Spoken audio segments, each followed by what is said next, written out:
Hey everybody. Hey Mike, Brian, Jen, if she's with you, Clay, Mike. Hope everybody's doing good. I'm doing pretty good. A little tired from being with Nancy's yesterday, talking a lot, but that's the way it is. So hope everybody's doing good. Hey, Collector Rick. Hope everything's good. Got a nice little thunder shower, rain this afternoon. Today was the day that we weren't supposed to get rain, and there's a chance of rain the next 4 days, like 30%, 40% chance. It's just afternoon pop-up showers, and if you're lucky, you get one of the storms. And there was one lightning. There's two of them. One of them was probably like a quarter mile away, and one of them was just in my backyard. I mean, well, front yard, because I was sitting on the front porch and I saw it. It was just behind my neighbor's house. But I don't know. I think it's just hitting some woods. But a nice little rain. It's keeping the clover going. So I pulled 16 of my hives, and I got no honey out of them. I mean, nothing to brag about. I usually get about 80 pounds per hive the last few years since I've had, getting good honey. And this year I'm getting 13 to 15 pounds per hive. Wow. So I still got five hives that I still got supers on, and I actually put supers back on all my 16 hives, hoping that I get a clover flow. Um, the Some of the trees, I think all the trees are finished blooming now. Hey, Darren, hope all's good up in Pennsylvania. Um, so all the trees are finished. I don't think there's any more left. Roses, Sharon are blooming right now. Real soon, the American hollies, probably in a week or 2 weeks, American hollies will be blooming, plus all the clover. So far, each week, about, let's say every 7 to 10 days, we've been getting a good, heavy, at least a quarter inch up to an inch rain. Um, it's been sunny all the days in between. So that's keeping everything blooming and at least keeping everything green. I just don't know how many, if there's enough flowers out there to get a flow. Hey, James, um, flow. There's a light flow going, so I'm hoping I can fill up at least one super on my 21 production hives. Um, I'm not giving it much hope though. But I did a little short today on the thunderstorm, right when the pretty close one. It was a quarter mile away. Over on Bridgetown Road, next bridge over. Um, that one had the lightning was right over there. Hey Randy, hope everything's going good down south. So and the temperatures still are staying normal, floating, a few days, a few degrees below normal, a few days above normal. We just had that one hot week a couple weeks ago. I think the whole west coast, east coast, east of Mississippi was hot that week, and that's the only week where we went like 10 days without rain. So now we're getting a rain once a week or twice a week. So that's the good news. Now if that can continue to about the first week of September, or definitely to the second week of September, maybe there'll be a fall flow. And I'm going to probably, if that's the case, and the clover goes all the way to the end of August, um, like it might this year, I'll just keep the supers on, and I'll take some of that fall honey since I didn't get any spring honey, and then feed. I got 600 pounds of sugar stored up so far, and I probably need about another 300 pounds more. Right now, I'm getting 80 cents per pound to 75 cents per pound. So right now averaging right around 77 cents per pound on sugar. So not too bad. Oil King has the best price. They sell it in 10-pound bags, $7.49 for a 10-pound bag. So 74 to 75 cents basically. So what I wanted to talk about a little bit, I got 13 watching. Hit that hit the like button. I got 7 likes. That's good. That's almost 50. That's 50%. I'll take that. Um, I do single brood management. I don't have my background on because um, there were some updates on the internet. It really isn't StreamYard. Well, could be StreamYard. It's a StreamYard issue, but the internet, like Google and um, Bing and all those search engines updated their software per regulations, and StreamYard didn't update to match those. So now they're being burnt basically on graphics. There's a the HTML. There's a HTML graphics update and some other graphics updates for graphics. And StreamYard didn't do their homework, do their updates. And if you do a graphic background, do a background picture, or you do custom on your image to make you look better or worse, depending on what you want to do, it causes it to crash. That's what happened in the last couple of weeks with people just been streaming on StreamYard. So you're just seeing my son's old bedroom, which is now my office. So some of your honey back there, a little bit of my sample bottles there, what's left, three little bottles. My wife gives them away. But what I do is I do single brood management on 10 frame deep. And then my first super is actually a 10 frame with 9 frames in it, deep. And then I put medium supers on top of that. When I go pull my honey, I pull I do them in batches. So this year I did the first 8 hives out of my row of 16. And one of my goals, since I stripped all his bees down from one deep box and 2 to 3 supers that I had on, trying to get them to get any honey in them, I push them all down into a single. And what I did this year since I'm retired, I was able to extract those 8 deeps within 2 to 3 hours after I pulled them, and then put those wet deep right back on the hives.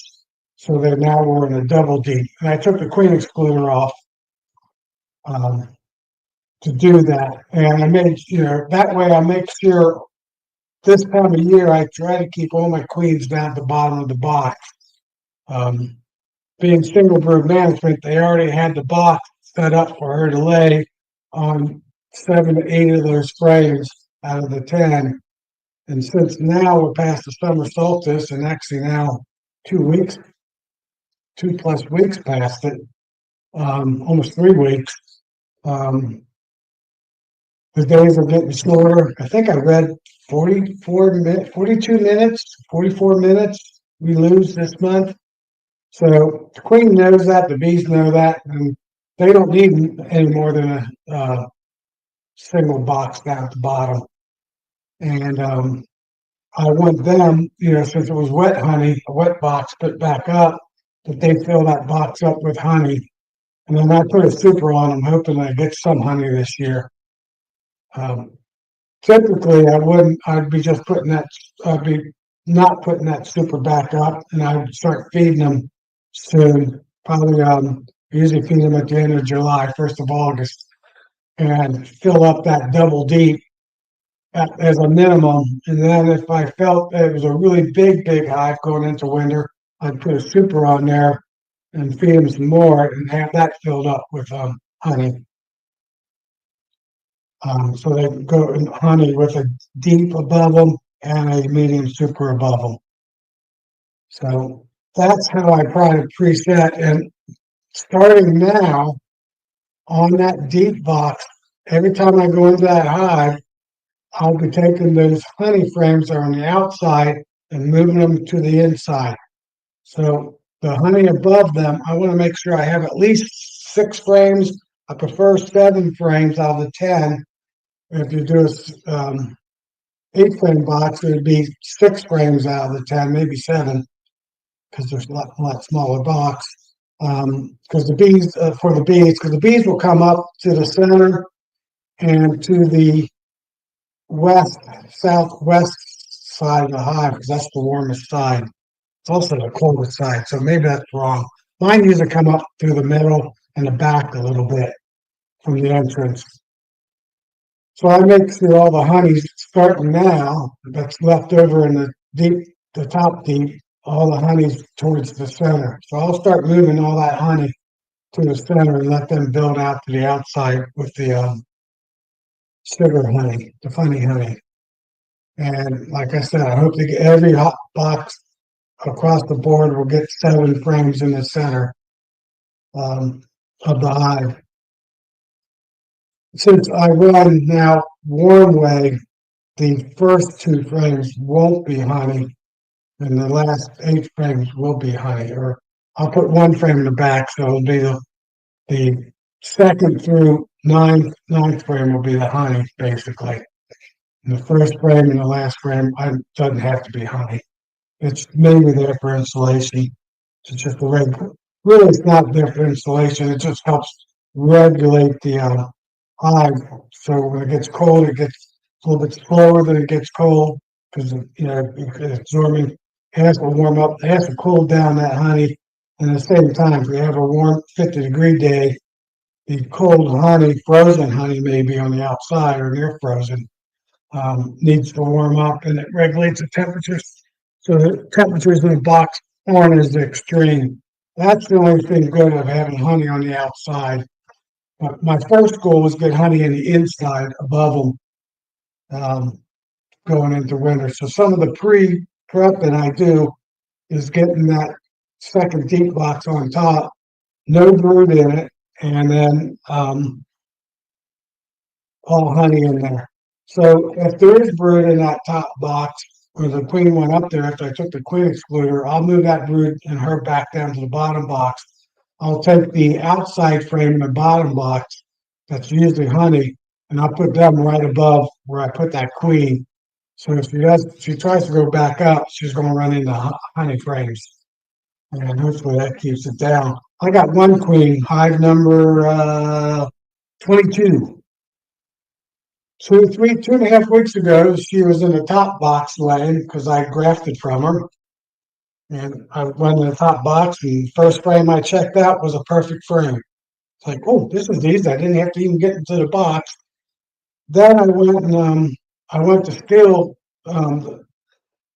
That graft did not work. I had one of my splits that was a nice split on my 6 frame box. I used that as my cell builder, and I already had 4 frames of bees in the 6 frame box. So I went into that same hive, went down into the bottom box and took 2 frames of brood out, capped brood, and put them in that cell builder. Then I grafted, like I said, I took that top frame where she was laying and I grafted, and she was already down. When I did that, she was already down in the bottom box laying. So she went from the top box in 1 week down to the bottom box. And I went and did my graft. I did 15 cells, 15 or 18. I don't remember, 15 or 18. I put them in that cell builder and they didn't build the cells. And there was no cells on the 2 brood frames, capped brood frames that I put in there. I suspect the reason why they build, it's going into a laying worker environment, that split. So I went ahead and took those 2 brood frames out and put them in my 5 frame Ricky's horizontal hive that I had, that I bought a few years ago off of them. Yeah, this is the 3rd year I've had it. Ooh, time flies. And I went back into that hive again to get another brood box, and she was back up in the top box. So within 10 days, she was in the top box, went down to the bottom box, laid up a couple frames, and then moved back up to the top box. So I moved another third frame of brood over, shook one frame of bees in there, and now I had using a 5 frame horizontal hive. Nuke basically is my cell builder. It's not a great, wasn't a great cell builder. It wasn't packed with bees, but it had bees in it. Every frame was full, just wasn't overflowing. And yesterday I grafted 20 more cells from that same queen that I grafted from um, a week ago. So tomorrow will be day number 2, and I'm going to go in there and check to see if they're building those cells. I'm hoping they are. And then that's why I'm going to check to see if they're building cells and putting it right back in. And then on Monday, it'll be day 9 of the process of the queen cell, and I'll be taking them out, putting them in the incubator.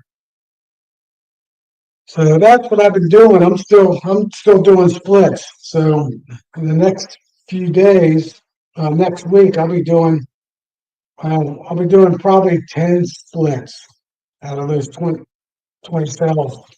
Right now, this year, actually, all these hives, I had one hive swarm on me in late May, 3rd week of May, hive number 1, which is was one of my was my number 1 hive actually. That hive and hive number 6 was the 2 hives I was going to graft from in the springtime. She's a Carney Carney um, shoot, Caucasian queen, and she's a dark queen. So really good queen. And she made it through winter with a big brood. She went in with a big brood, a lot of bees, and she came through winter with a lot of bees. Hey, Philip and Pete.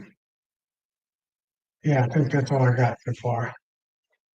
Posted so far. And so I grabbed, that's the one that when they swarmed, that's the one that's in the Apple hive that I just been grafting from. I just grafted off of her.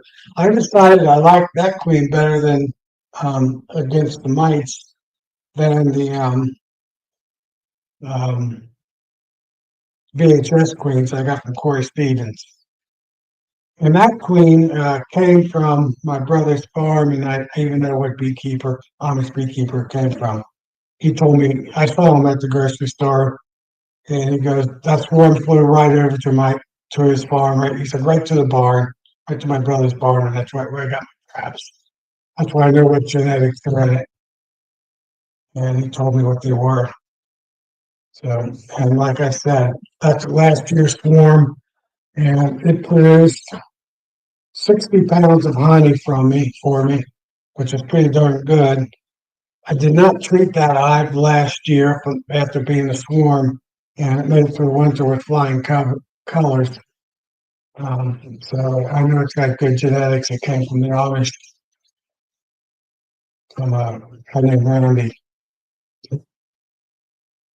So that's what I've been doing. That's what I've been really busy doing, getting the hives ready. Like I said, I still got 5 hives to pull.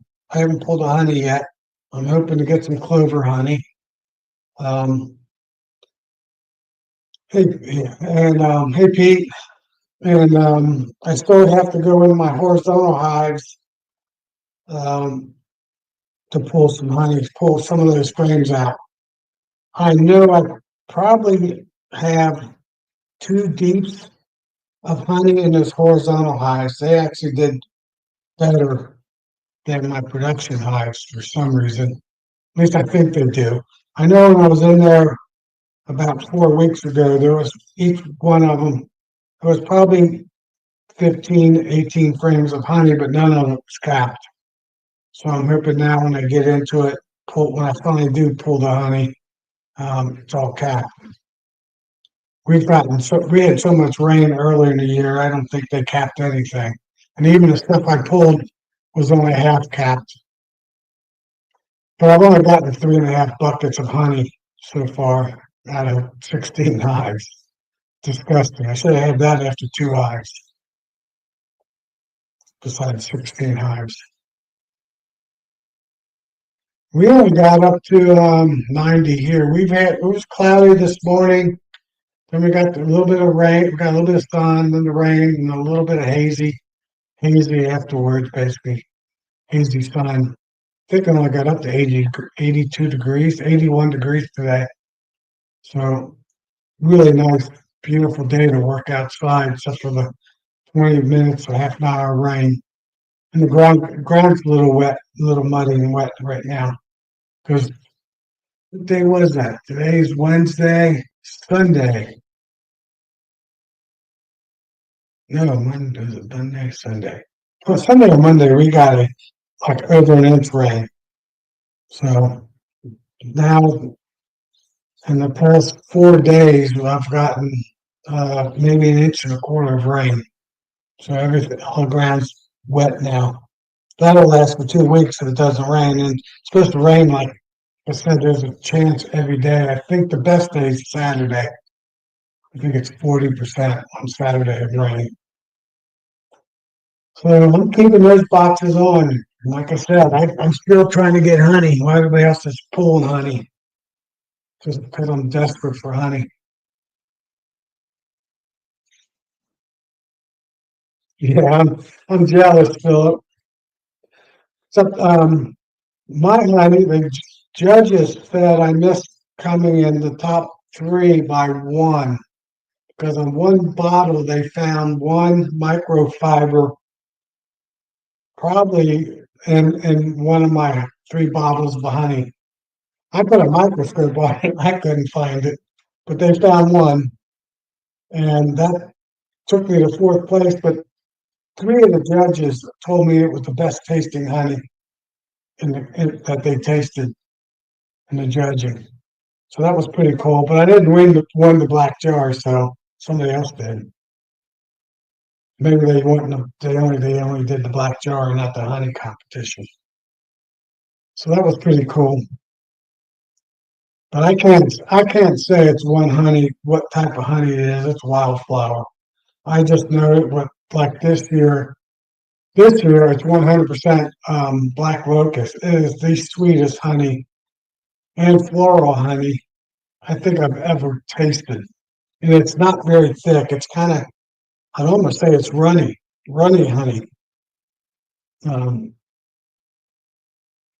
and it's very sweet and floral. In the years I've been beekeeping, my honey's never tasted that sweet. But I didn't get any tulip poplar. I didn't get anything much after that. After once they bloomed because of the rain. And luckily, when the black locust bloomed, we had 3 days where it didn't rain, and that's where I got my 15 pounds of honey. 3 days.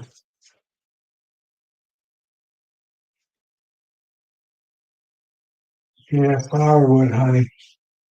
You gotta put some new boxes up there. Take those other boxes off, Randy. Put a new box on. So you know anything you get, it's new stuff.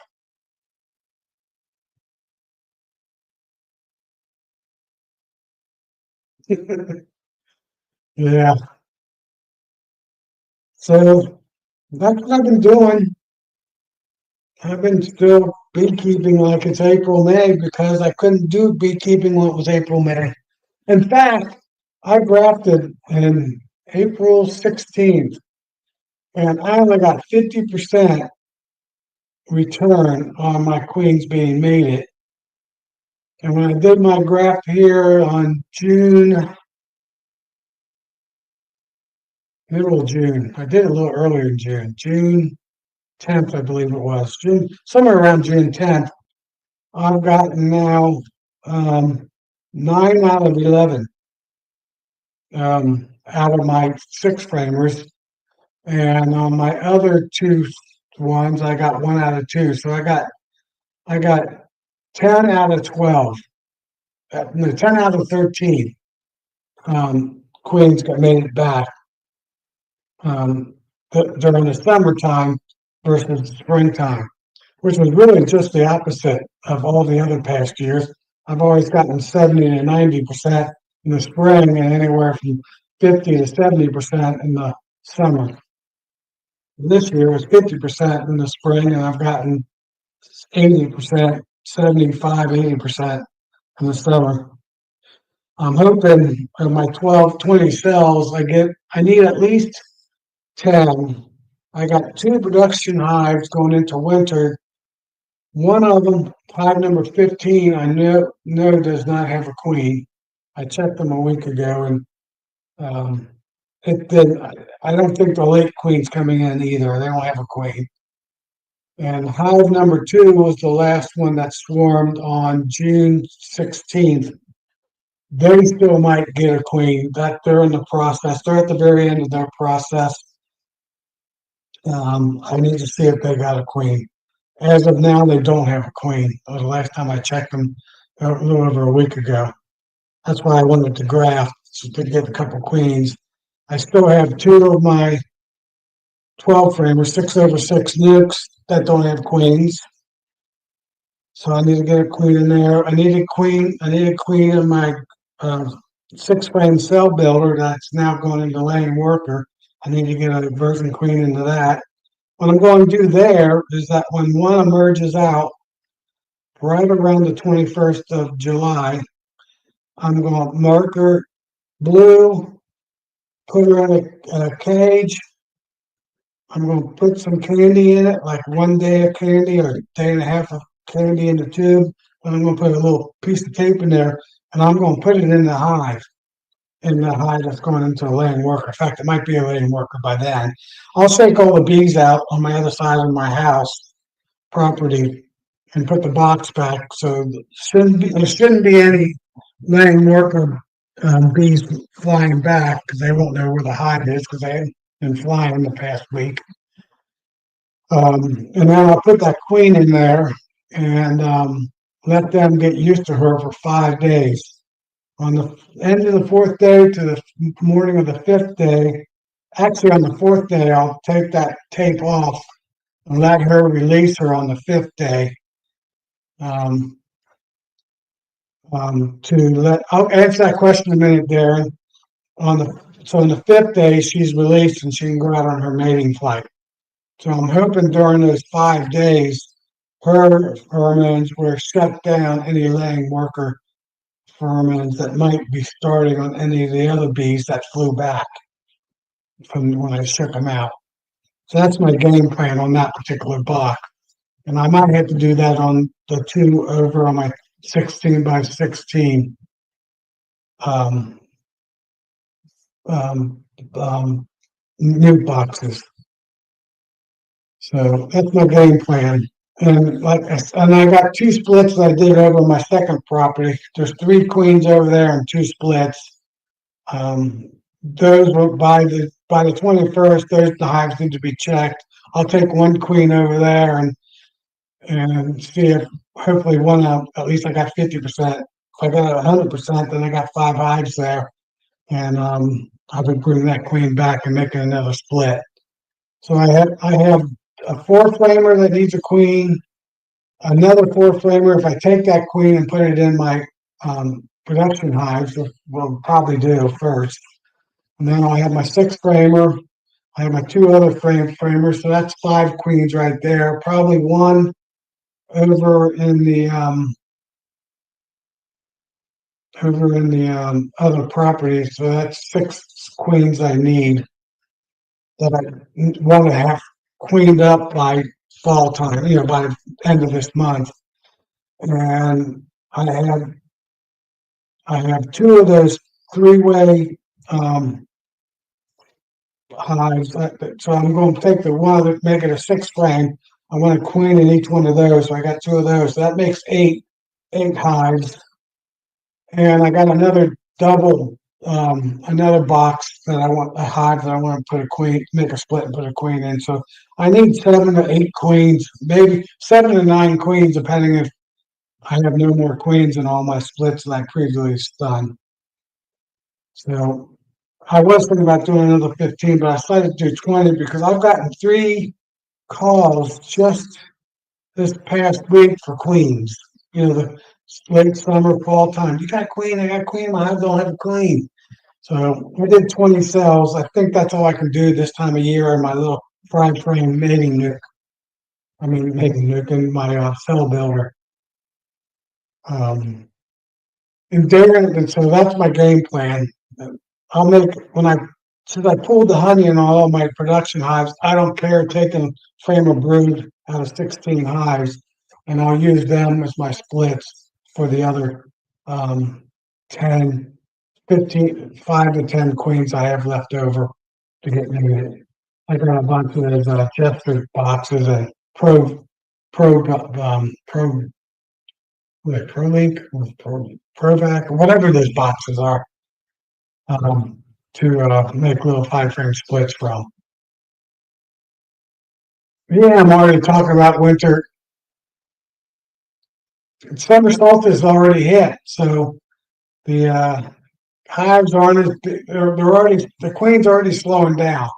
Or she might not be slowing down, but all of her daughters are making her slow down by eating all her eggs as she lays them. So yeah, it's that time of year already. 3 weeks after summer solstice. Time to get the honey pulled and start getting the hive ready for winter. I know you don't have a winter where you're at. Actually, you do. West West Texas can get cold. Those cold fronts come down to the middle of the state, and it comes over to the Great Lakes region, and we get colder. So yeah, it's time to get ready for winter. Start at least pre-thinking about it. Philip, I try to get all my mating done before August 1st.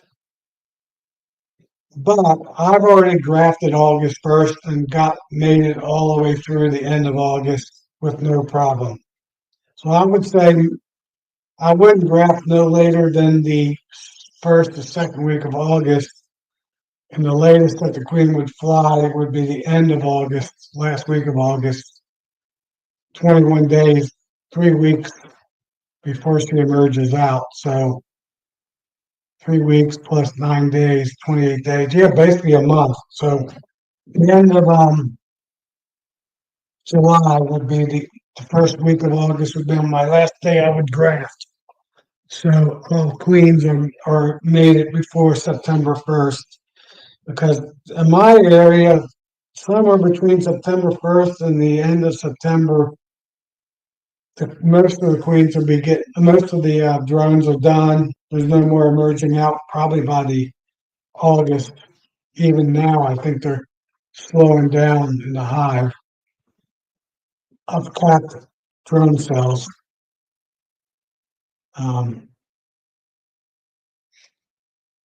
so yeah, I would. That's the latest I would graft in my area.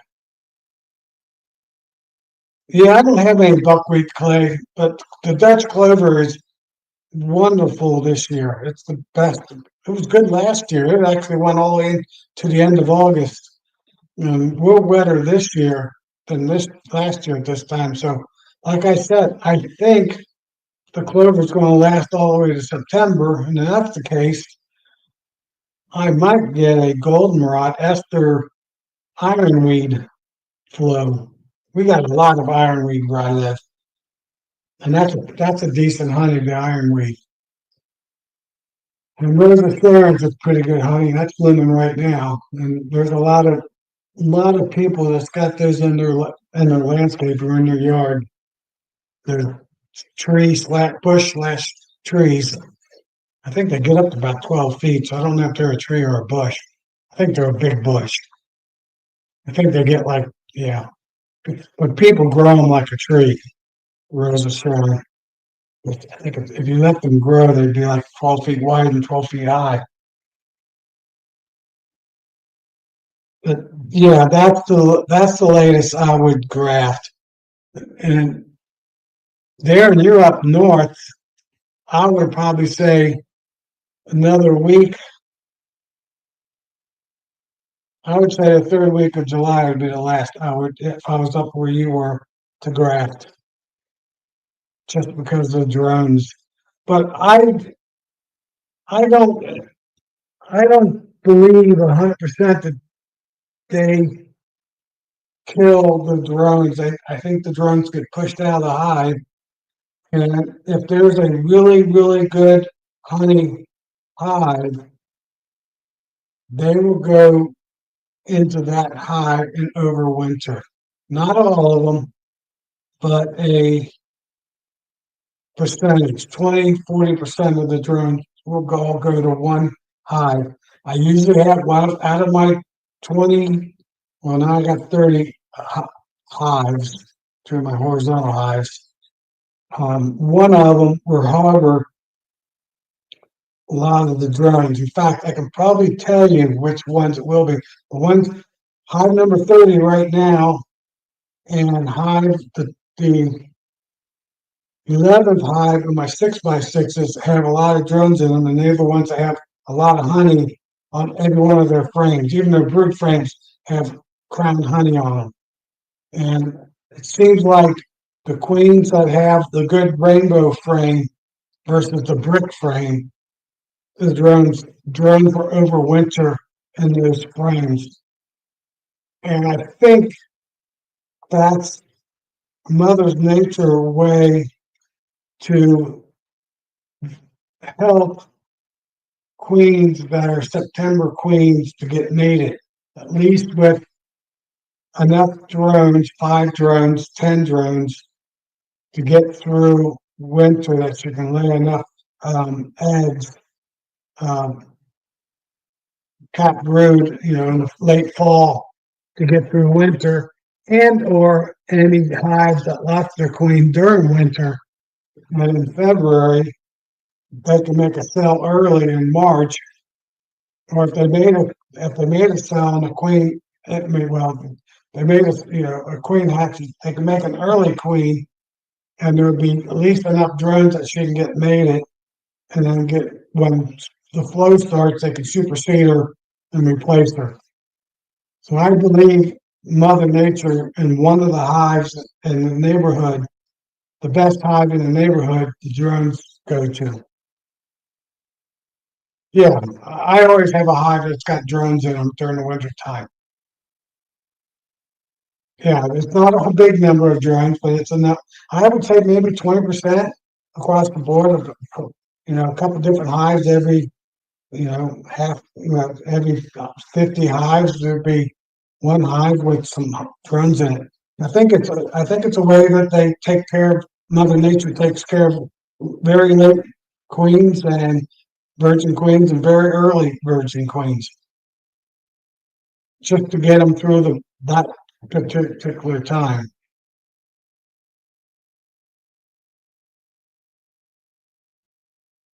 So I'm trying to catch up on the notes.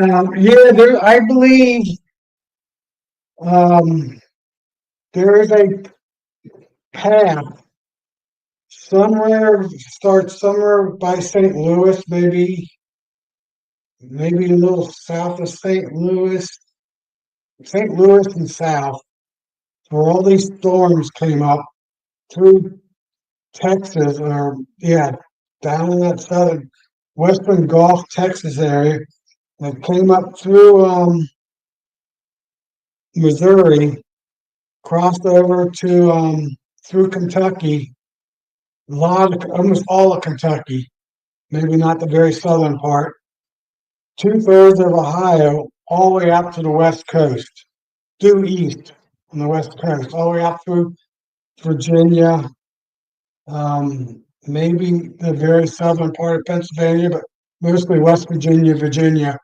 um, got tons of rain this spring. And I would say like from one one third up from Tennessee to one third down from the Great Lakes. Got a whole band, got record rains this spring, and got washed out all the nectar on all the flowers in that path. So if you're north of that, you did great, and you're south of that, you did great. Yeah,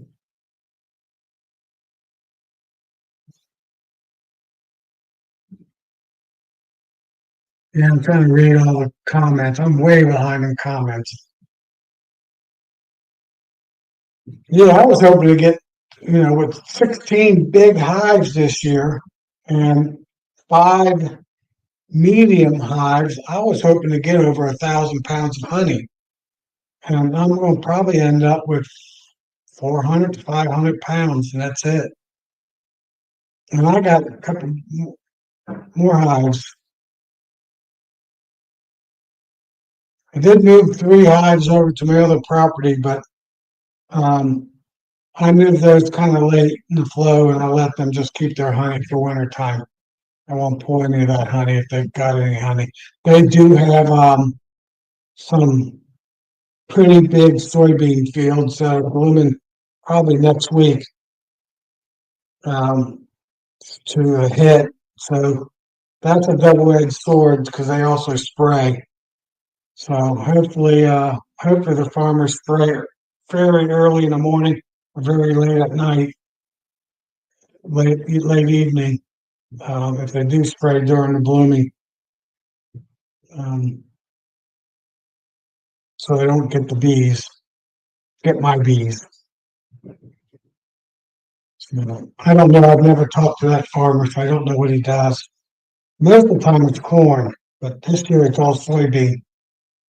There's a large floodplain that runs between the Great Miami River and the Whitewater River, just half mile to a mile west of me.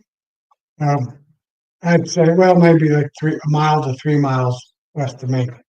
And in between, there's two rivers that's flat as can be, and that's where the farms are. Mostly corn and all the gravel pits are, because it's all gravel. That whole area is nothing but gravel. And it floods every year. Like this year, it flooded big time. It was a high river when it got up to 61 feet, almost 60, yeah, 61 feet.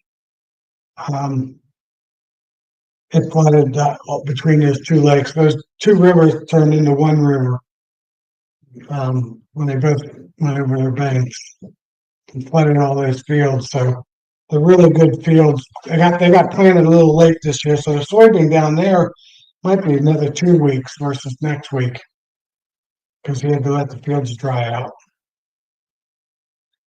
And being so wet this year, he got him in late. I know that. I didn't think he was going to plant this year, and all of a sudden drove by there and I said, "Oh, he's got soybean growing." So no corn. That's probably why I did soybean versus corn because the soybean's a lot quicker. So yeah, I still got one. I got 5 deeps and 21 supers, but I'm not expecting any honey in the supers. Just maybe hopefully in the 5 deeps. So that'd be my couple more buckets of honey, and that's about it. But I might get a clover flow. In fact, I know I'm getting a Dutch clover flow right now. In the morning time, they're robbing, but once it gets up to about 9 or 10 o'clock, they're hitting that clover. But 7 to 8 to 9 o'clock, the bees are flying all over the place trying to find some food. I get up. I usually go out in my yard around 7:30, eat my yogurt and tea, drink my tea and yogurt, and watch the bees. And it's funny. I get out there sometimes 20 after 7, 7:30, and the bees aren't flying. And 15 minutes later, they start flying. You know, the sun's gotten bright an hour before that, an hour and a half before that. But they don't leave the box until later. They sleep in like I've been sleeping in. Man, I slept in at 8 o'clock this morning. Couldn't believe it. I must have been tired.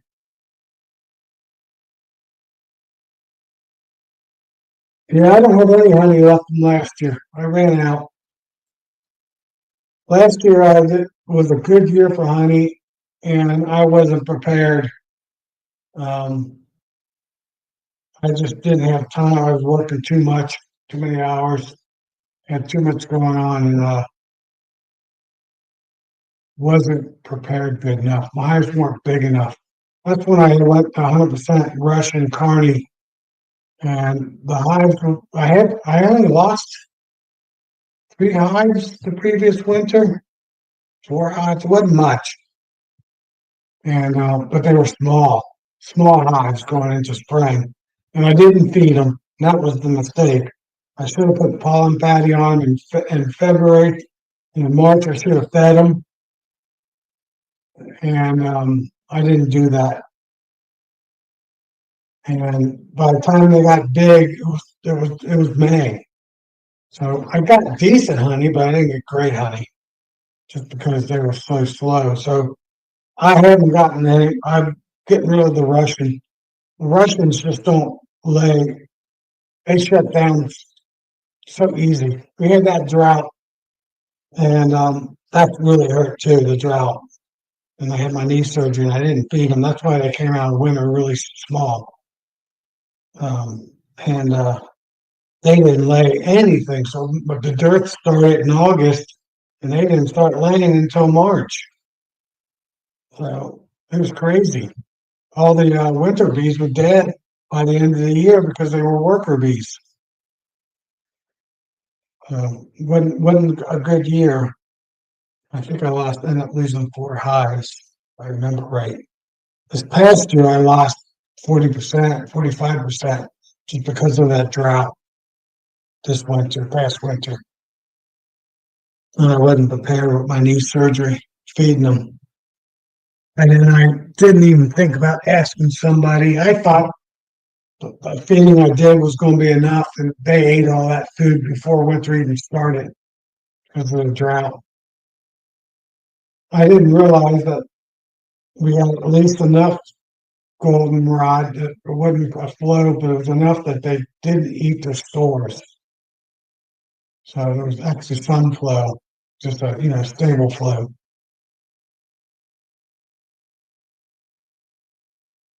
Yeah, I was planning on doing some markets this year, but I'm glad I didn't sign up for any because I don't have any honey to sell. And that's the story of the game. Well, I don't have a whole lot more after that. And it's only 8:20. Not even been an hour. Holy moly. Maybe I can catch up on the comments.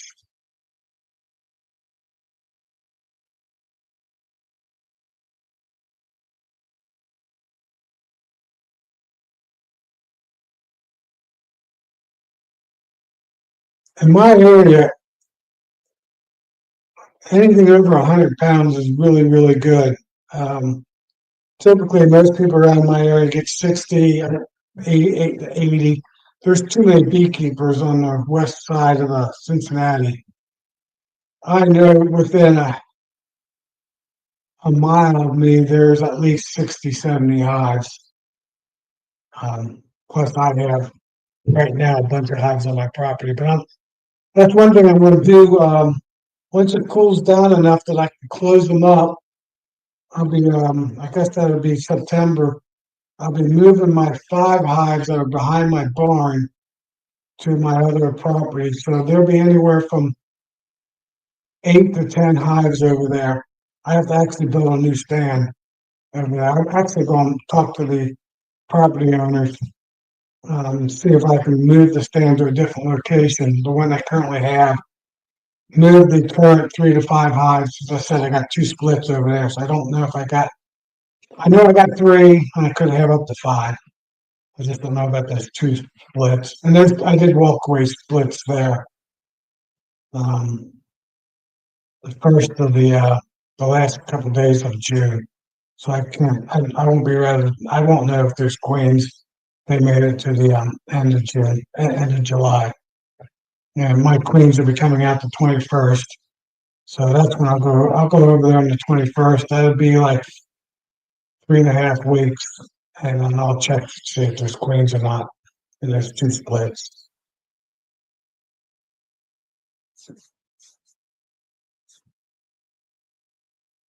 On the splits though, I left the queen behind and I moved over eggs to the split. So I know my 3/8 framers will have queens in them, and my 2/10 framers over there are the new hives. I did that just so I keep the queens and the eights, and I know where they're at from last year queens. Well, next year will be last year queens that I'll probably replace.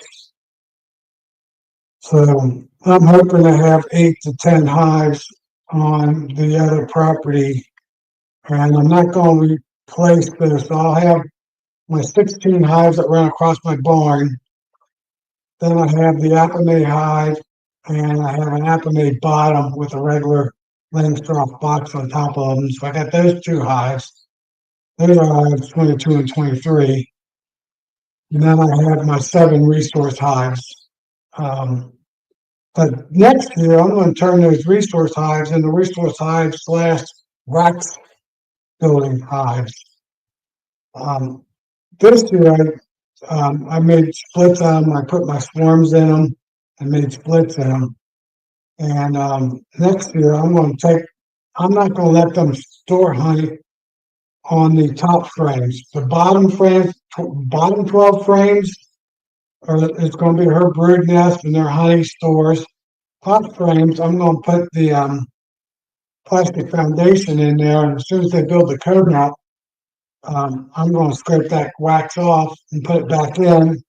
And next week, pull it back out, scrape the wax back off, and do wax building on them till this time of year, and then I'll let them build it out and put honey in it for them to overwinter in.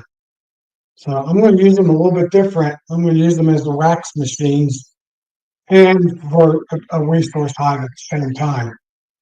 My first horizontal hive is 3 24 frames, 12 over 12.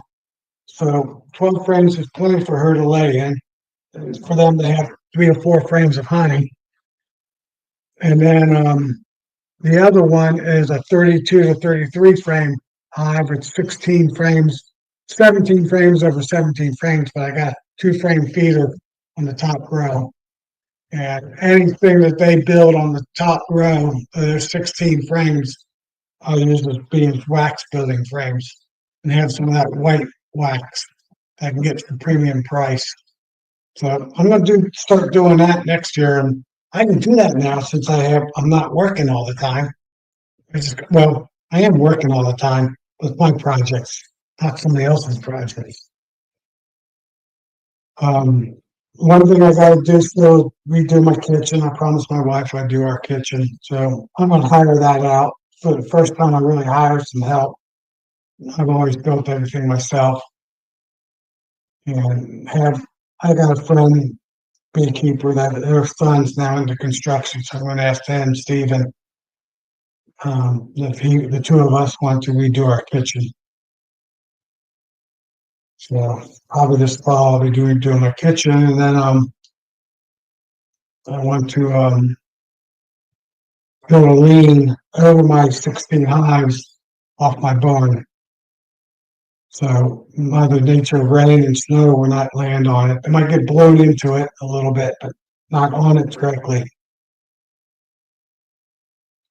So and the bees will be in the shade all the time, except for very late end of the day where the sun's really low.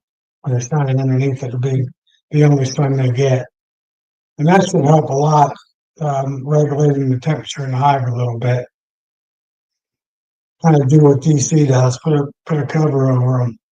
So mine will be wood and aluminum siding, aluminum roof.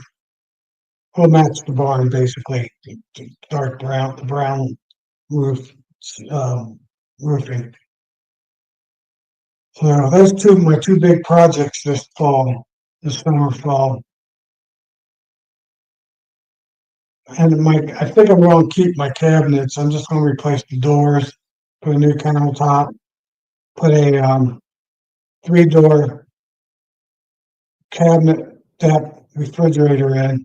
It's a little pricey, but I can afford it now. don't I have any kids to raise, no kids yet, so this is the perfect time. And then I got a Gen Air range. I'm going to restore that because you can't buy a range as good as that range is. That's 40 years old, and I've already looked into it. I can buy a whole new top for it. I'm going to repolish, redo the oven part of it, and put new iron, new, just basically make it look new. I'll be doing that in my barn during the fall time. So good little project. Hey Rodney, hope everything's good. So I do have a couple big projects to do. I don't need to build any boxes this year. I need um I need 30 more medium supers that I'll buy at Nabby, probably from Bill, acorn ones. Maybe not. I don't know. That's my first go by. But I do like the acorn frames. It might be premier ones too. I don't know yet. Um, and I think I've been getting a lot of requests um, to sell hives, empty hives to the west side beekeepers for the western half of Hamilton County, Ohio, Hamilton area. There's nobody within an hour drive of me, 50 minutes an hour drive that sells hives, woodenware. And I'm getting a ton of requests that tell me I just want to buy one, I just want to buy two. So I think at Nabby I'm going to buy about 10 whole sets of hives, best price, frames, stuff like that, just to have in stock that I can mark up, the shipping I saved plus the 10 or 15% off. So I mark up 20% or something like that, just being a little bit cheaper than what's on the online and sell them. So I might be building some of that stuff just to sell out of my barn. So I really don't want to get into that part of the business, but I'm just going to take care of my neighborhood beekeepers that are around me. A lot of them I mentored myself and had the woodenware. In fact, I got a brand new mentee. She actually bought my last, I gave it to her. I told her she could have the swarm and she gave me $50. She gave me a little card. Here's a little thank you card and $50 in it because she knows I had to go out and get it and stuff like that. And I had it in a 5 frame nukes, and she knows frames, brand new frames cost $3 a piece. So she knew I had, the just the box plus 5 frames and comb in it. So she knew I had at least $50 into it. So she was doing her homework, and she's going to be my mentee for next year. And she wants to buy the boxes off of me. So that's actually 3 hives right there.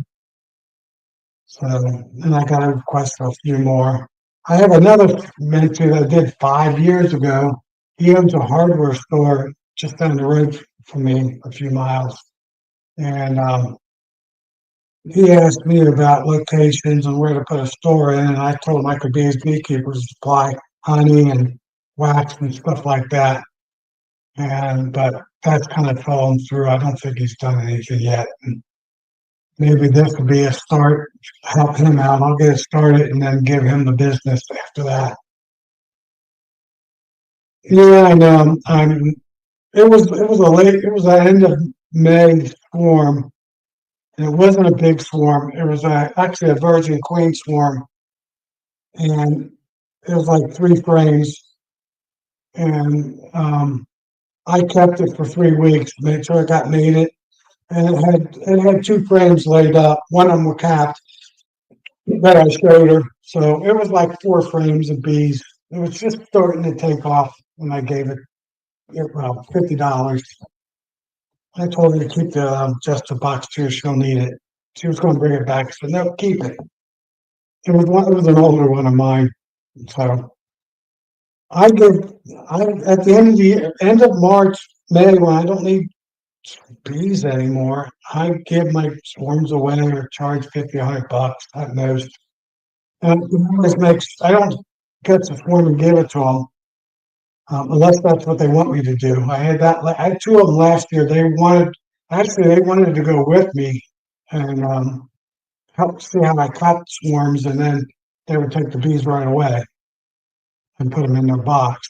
And all the other ones, I make sure the queen's decent. I keep them 2 or 3 weeks at a minimum, and then I'll sell them or give them away. I don't want to give away. I've never had a sick swarm, up to end of May, just these July and later ones um, with swarms. I just make sure it's a good queen, or it's not a, it's a virgin queen. I definitely keep them 3 weeks. I would just want to see what the brood pattern is. See if it's still a viable queen, or if it's an old, very old queen. And I'll mark them the previous year color, just tell them, saying, I know it's at least it's in its second year. I don't know how old it is exactly. And let them know. Yeah, I just prefer to sell the honey and queens and real nukes over winter nukes. I guess most of people know that this is my first year. I'm going to 100% treatment free. The last 3 years, I've done no chemicals, and I used my humidity process that I talked about yesterday. Well, I used acrylic acid vapor. So I would, in August, when it's first week of August, where it's still 90 degrees out, um, and I'm down to my 2 boxes, like I talked about, how I set up my hives before I put the third box on, start feeding them 1st of September. I would put my treatment in, or raise that humidity up to 75%, and close that box up where only they had a 1 inch entrance in and out. So that box got hot. And at the 14th day, I'd hit them with acrylic acid vapor to kill any mites would be in there. And then I'd hit them mostly December and maybe January with acrylic acid vapor. And that's all I was doing. I've been doing that for the last 3 years. And I wasn't seeing any mite drops. Didn't have mites. And I did learn that when the hives get up to 100 degrees, and they do get in the summertime, and they're baking out in that sun, they can't keep it. That's why they bearding. They can't keep it at 95 degrees. And that box gets up to 100 plus degrees. And um, that humidity gets up there above 70%. Those mites they're not breeding. Like I said, 2% not breeding, maybe 0%. And, they die of old age too. So the mites during the summertime where I live, May, June, July, and August, there aren't no new mites. It's only the old mites that are left previous from the springtime. And I've done test after test after test previous to that up to 2 years ago. And I always had zeros in May and July after I pulled the honey, and I wouldn't have any mites in my hive. And that's why I finally learned, and I looked up in some science books that 100, anything above 104 degrees they talked about. So I don't know exactly how high my hives get up to. I did humidity, but I got my hives over 70%, 75% humidity. I knew those mites were not reproducing. So that's why I was getting zeros. And if I already got zeros going into fall, I don't have big numbers going into winter. And I've been buying, if I bought queens, I bought VHS queens. I either got from Jason Braggs in West Virginia. I got them from, and Corey Stevens. I got his Italians. in my stock the last 5 years. I did Jason the first 3 years, and then I started doing a little bit of Corey Stevens. And because Jason got sick and hurt his back, and he got out of beekeeping, or he didn't completely get out, but he got out in the commercial selling side and selling insemination bees, um, queens. But he's back at it now, pretty much 100%. But his queens got expensive too. So I think when I catch the Amish swarms, so I know I got very, very good genetics in my property and my hives now. So I'm very conscious of that. And only moving queens that I catch swarms, I put in my resource hives as long as they're good. I've never treated my resource hives just because I don't have any. Only thing I could put in there is Formic Pro or Herbivore strips because I don't have a port. Well, I could do acrylic acid through the front entrance, but I got those plastic dials. I have to make sure they don't. I have to take them off. I've never treated my horizontal hives that I got to 7, and I actually I had better success on those hives than I did on my other hives. I'm making it through winter now the last 2 years, so that's why I decided I don't need to treat. It's not that I'm a new treatment beekeeper. I don't need to treat. And I think a lot of that has to do that I don't spray my yard either of chemicals. I haven't sprayed my yard in 10 years, even before I started beekeeping, 15 years of chemicals. I'll spray a little bit of weed killer here and there to get some of the really nasty weeds. Um, um, but that's about it. I don't just a spot spray in the yard here and there. And I have most of my yard, I'd say at least 50%, 60% of my yard is Dutch clover. And guess what I just did today? On my top field, my bees are, I just threw out a bunch of yellow clover seeds. Um, Earlier this year, I threw out a bunch of Dutch clover and crimson the red clover. And now I got yellow clover. And tomorrow, I'll be getting 40,000 seeds in of the sweet yellow clover. And I'll be seeding the rest of my field up there. So I'm getting rid of all my grass eventually, or cutting it way back. And my yard's going to be mostly clover, dandelions, and weeds. Whatever weeds can live through the clover and the dandelions. Creepy Charlie's about the only one I know that can can make it, and I just been killing a lot of that at my top field. So and so since I don't spray, I have a lot of the. Actually, I've seen one this year on the pseudo scorpion mite. So now since I know what they look like, got educated on them. Um, I've seen them now on my around my hives and on my wood pile and stuff like that. So I'm going to promote that type of treatment in my yard. Like I said the other last week or the week before, I got to work on my chipper, get that engine running again, and I'm going to chip a bunch of wood chips and lay them in front of my hive, probably 2 to 4 feet wide and probably about 6 to 8 inches thick in front of all my hives. Um, I will spray that. Well, right in front of my hives right now, it's weeds. It's not too much clover because it's rocky right in front. It's where I dug out for the barn. It's all rocky. So I'll I'll put the I'll get rid of the weeds there. I'll probably spray them and then put the wood clippings down for the mites for this end of this year and next year. for them to overwinter in.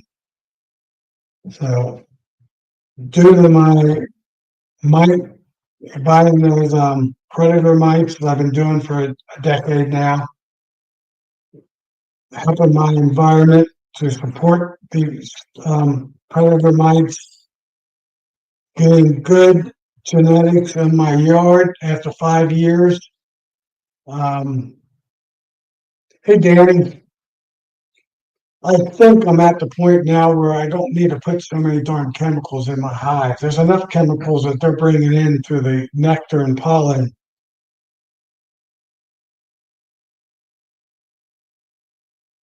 Yeah, they love that that yellow, sweet yellow clover, Danny. I have a little bit that been growing wild up in my field that I just planted, and I always see bees on it. It's blooming right now. And that's another thing. The yellow clover blooms a little bit later.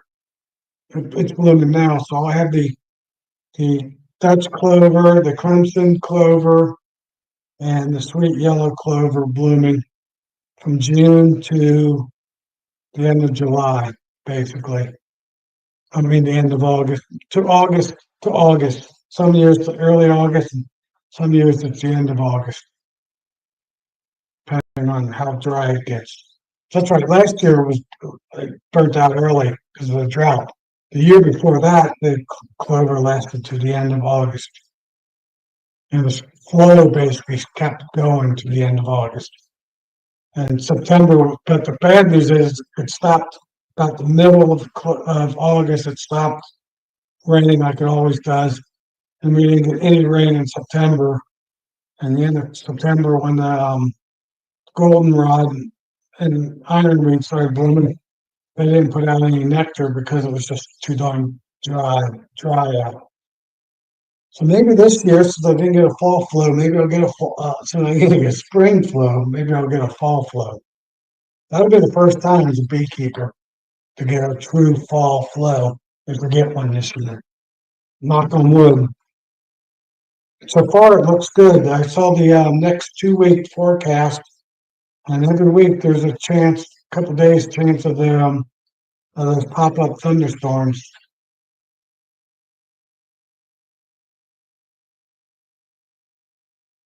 Yeah. I know the Dutch clover is a biennial, so it blooms every other year. But if you get enough of it out there, there's always some blooming every year. A lot of people don't know that. I don't know about the red clover, if that's a biannual. I don't know. I don't think it is. Might be. The yellow sweet clover, I think, is a perennial. It seems to bloom every year. Or it could be seeds that fallen from the previous year and are grown back up in the same little area. I got a few plants that grow up underneath my tulip poplar tree that they come up. So I don't know if that's a biannual or not.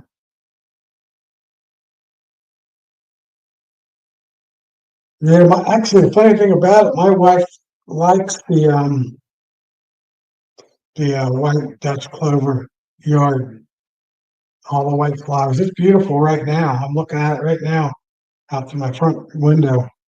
And that little sport I did today, I wasn't really showing that, but showed my clover in my front yard. And there's bees always on it, midday, mid morning to evening time. I did notice though they don't hit the clover that's in the shade. They always hit the clover. Well, they do a little bit, but most of the bees are in the sun. I guess the clover in the sun puts out more nectar than the ones that are in the shade. But I got both. I got some in the shade all parts of the day. So they can, there's always some with nectar in it. So that's my long term process goals that I have in my apiary the next year to 2 years. Get the lean built, get down to 16 production hives on my place, 18 production hives because I'll count the Apame hives. So 18 production hives, 7 resource hives, and 18 nukes, um, 12 frames and 16.5 and 6 5 frame nukes. Ricky's horizontal high to sell queens and sell nukes on my place. And then I have approximately 10 hives on my second property in Hooven, Ohio.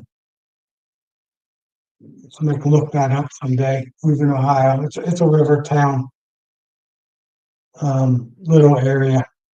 Does have a Kroger's. Does it has a Kroger's gas station. It's got a couple.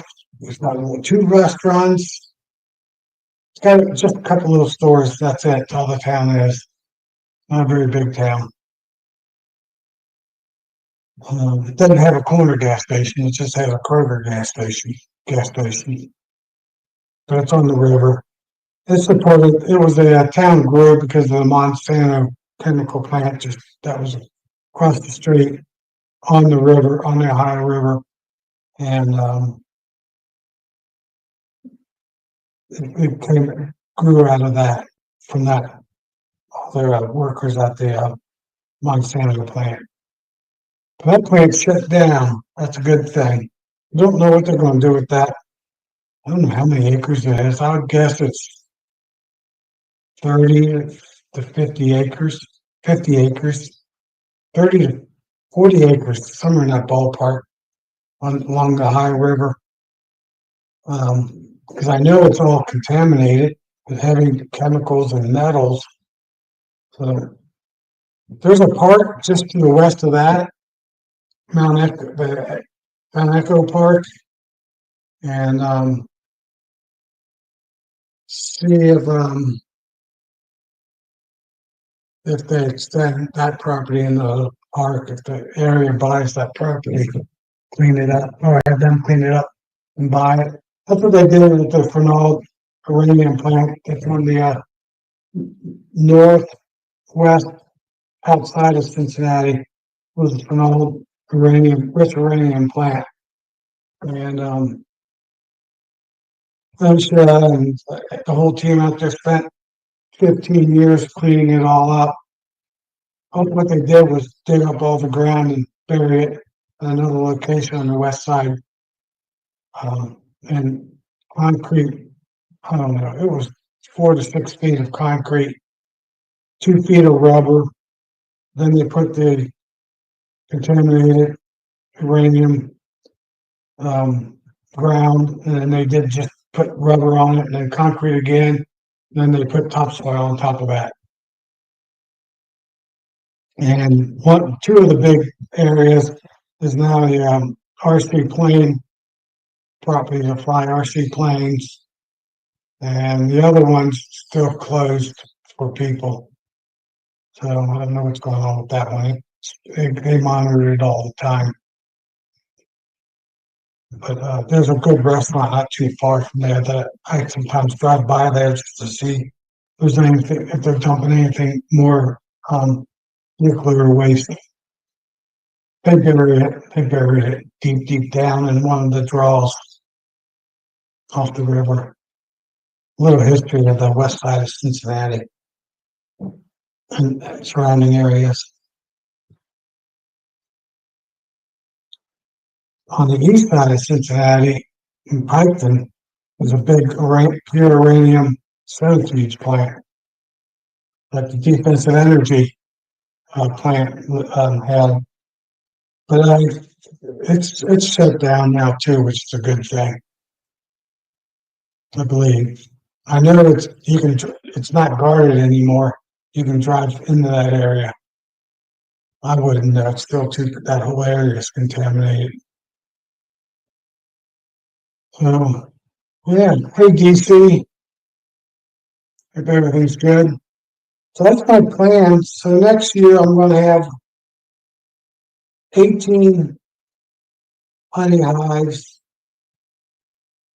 7 resource hives, and 18 nukes to sell if I don't lose any hives. But of course I will. So some of those nukes and some of those resource hives temporary plugged into my honey hives until I graft and get new queens. Then I'll sell those queens off and replace my honey production hives with brand new queens. That's my game plan. So I'll see what I do. I will have my hives prepared this year going into winter, even if we have a drought. Since I'm retired, I'll be able to feed them all that they need to be fed. So I'm still going to plan on doing that. I know a lot of the people that my no treatment crowd, they don't treat or feed their bees, but they leave at least one super on them for one time, which ain't a bad idea.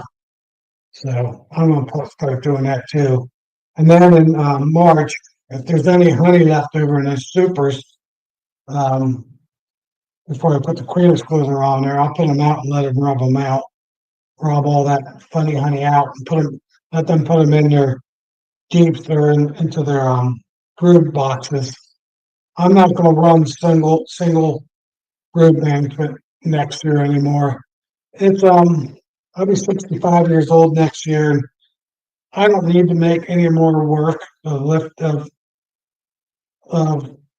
making sure they don't swarm on me because I don't want to have to go in there and take brood out and move them up to the top box and play that um, management brood management game as much as did in the past. So I'm going to go to two double deeps brood boxes and and then go with all medium supers after that. So I might need more medium super boxes. Right now I got two for every hive and about six extras that I can do with three boxes. So I might need to go with three mediums on every hive. So I might need to buy some more. I don't know. I'll wait till next year and see what happens. I only have three extra, so I'll have nine extra. So out of the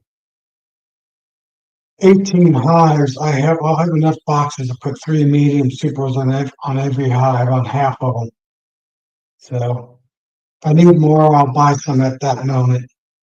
But then I need to build them out. So I don't just that process only get, come on. And that's my plan. That should give me about, I have anywhere from 8 to 10 hives on my other property. That should give me 1,200 pounds of honey every year and maybe more, 1,500 pounds. And that's going to be my process until I can't beekeep anymore. And then sell 2 rounds of nukes, anywhere from 10 to 15 nukes in round one and 10 to 15 in round two. So 30 to 40 nukes sell every year out of those hives. And do 2 rounds. Whatever queens I don't need to move into my protection hives and make it through winter, I'll sell. And then I'll graft and put new queens in them. And a month later, I'll sell them, which will be the end of May, 1st of June, end of May. I'll be the first one will be the end of April. Then the end of May will be my second round of nukes with brand new queens. And I'm going to charge a little bit more for them too, since they're going to be non-treatment um, mite resistant hives, nukes, and sell them next year. So that's my game plan. 1,200 pounds of honey and 30 to 40 nukes. So that'd be enough to keep me going as a retiree. Make a little enough money to go on vacation and buy any new toys that I need to buy and stuff like that. Bigger extractor, maybe. I don't know. Maybe a bigger extractor. I don't really need that big a one because I got that honey room that I can store my.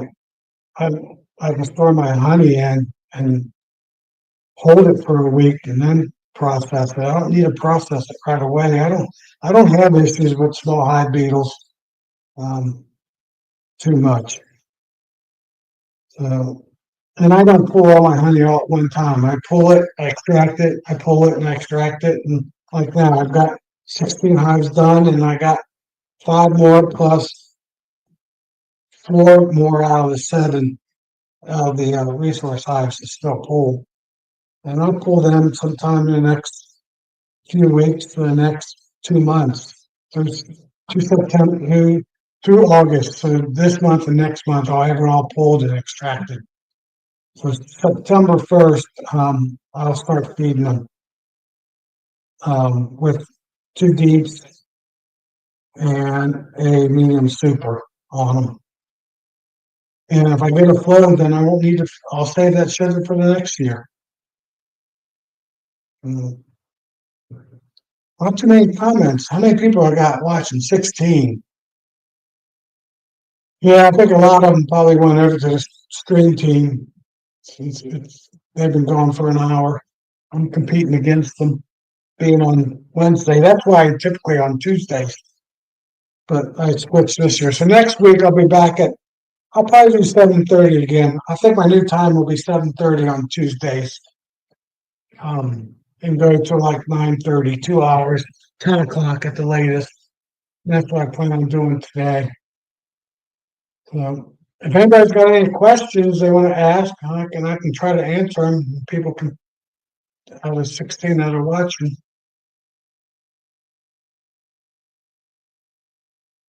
if there's anybody got any questions. I don't know if I missed any questions up here,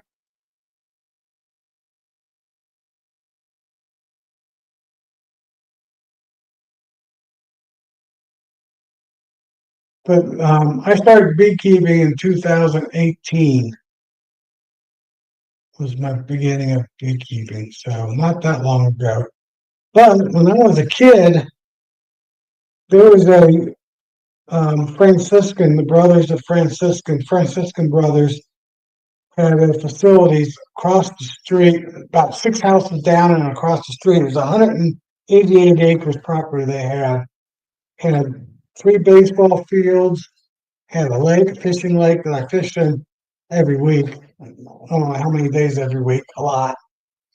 Um, and it had big bass in it. All the extra bread and dough they fed in the lake. So the fish got big eating dough balls, leftover bread. Um, they were self sufficient. They had their own kitchen. Like I said, they made their own food. They had a pipe fitting um, brothers that did pipe fitting, carpentry, and farming. They always had soybeans, hay, and corn on the some of the acres. Some of it was woods. Went down to the high river. In fact, I used to sled ride down 250, 300 feet from the top of the hill down to the all the way down to the Ohio River, to River Road, down to the Ohio River. You can look that up someday. It's about 300 feet drop, and used to go sled riding down it.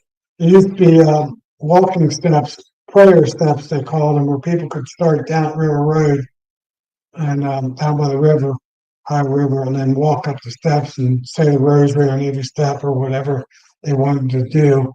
But they always kept about 10 feet on each side of it clear, 15, 20 feet. And when it snowed, those were perfect sled riding trails to sled ride down. So we would sled down the right side and we'd walk back up on the left side. And that was a blast as a kid. Man, I went down one time, my brand new metal, one of those metal sleds that I got for Christmas. I was going so fast, I lost control. I hit a tree and cracked the metal runner on on that sled. Ruined. Like the first day I had it after Christmas. My mom and dad weren't too happy that I broke it, but I had a blast. I don't know how fast I was going, 30, 40 miles per hour. We going down 300 feet straight down. Um, you pick up some speed. Um, and like I said, I used to go fishing there. I learned how to be a carpenter there.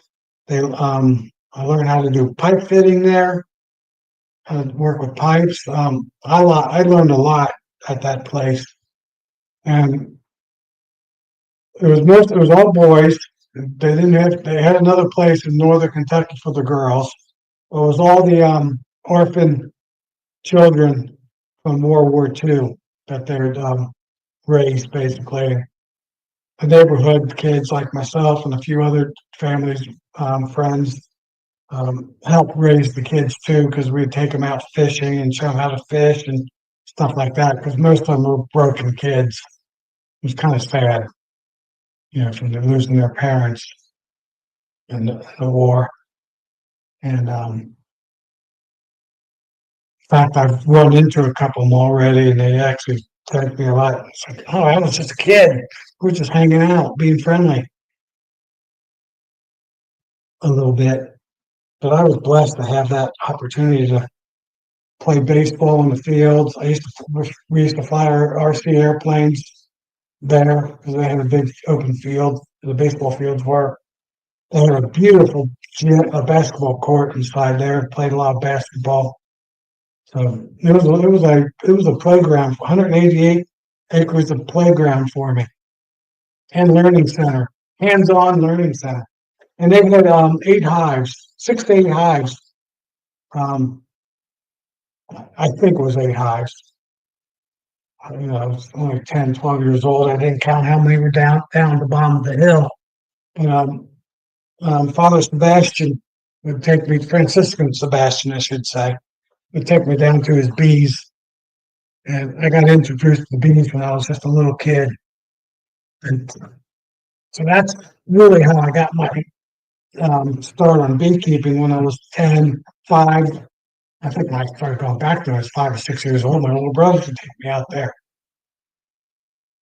And I had a neighbor that would pay me 25 cents for a squirrel, 50 cents for a rabbit, and if I got a snapping turtle, she'd give me like a dollar or $2 for a snapping turtle.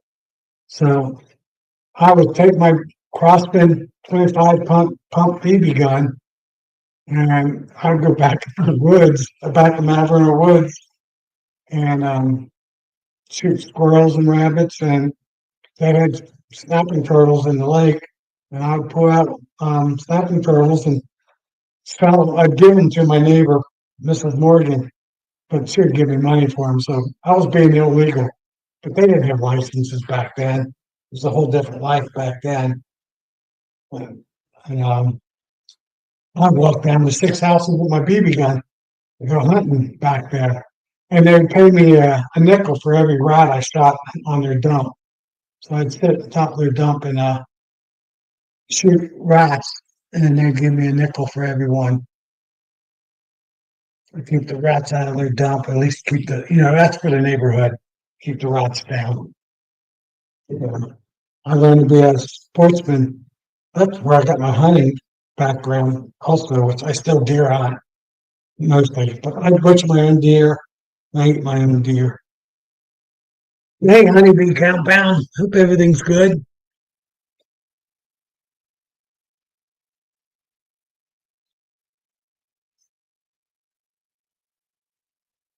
Yeah, man. Actually, winter time is a good time to plant it. So I'm planting mine now.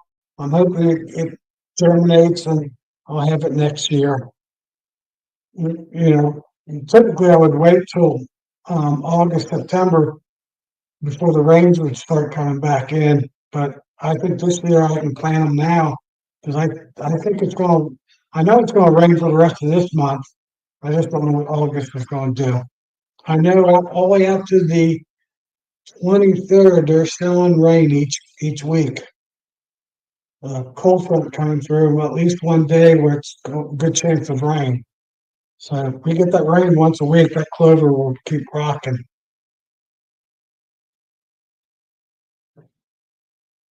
So I've been blessed as a kid, learning so much,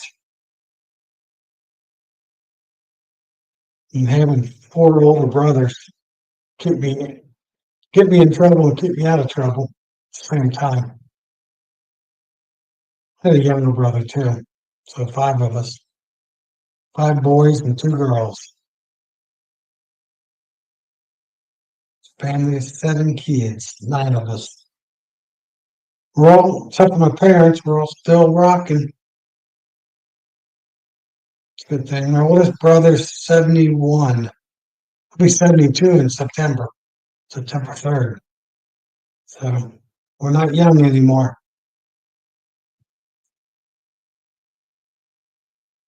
So no questions, nothing about honey extracting, treatments. I mean, I've used all the treatments in the past. The only thing I haven't used was Hop Guard. I heard that was a waste. I never tried that. Um,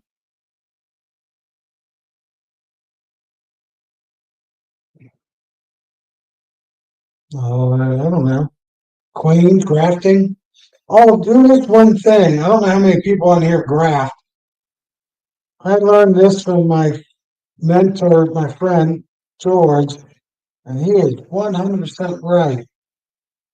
Started last fall, and I did it more, a little bit last fall, but I did it mostly this year so far. Well, last year and this fall, last summer, the springtime, I did it the old way, and summertime, I did it the new way, and I noticed it, and I re-noticed it this year. When I make my cell builder, I make it from the same bees I'll be grafting from. I'll be grafting from. Those bees and my cell builders know that those cells came from their queen.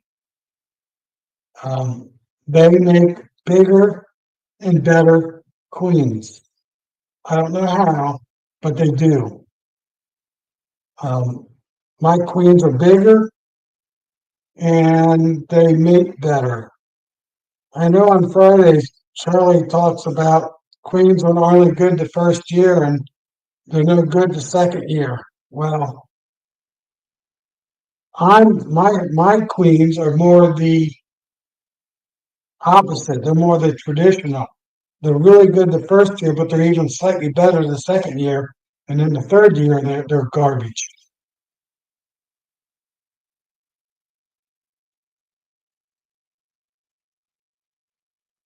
Well, that's perfect.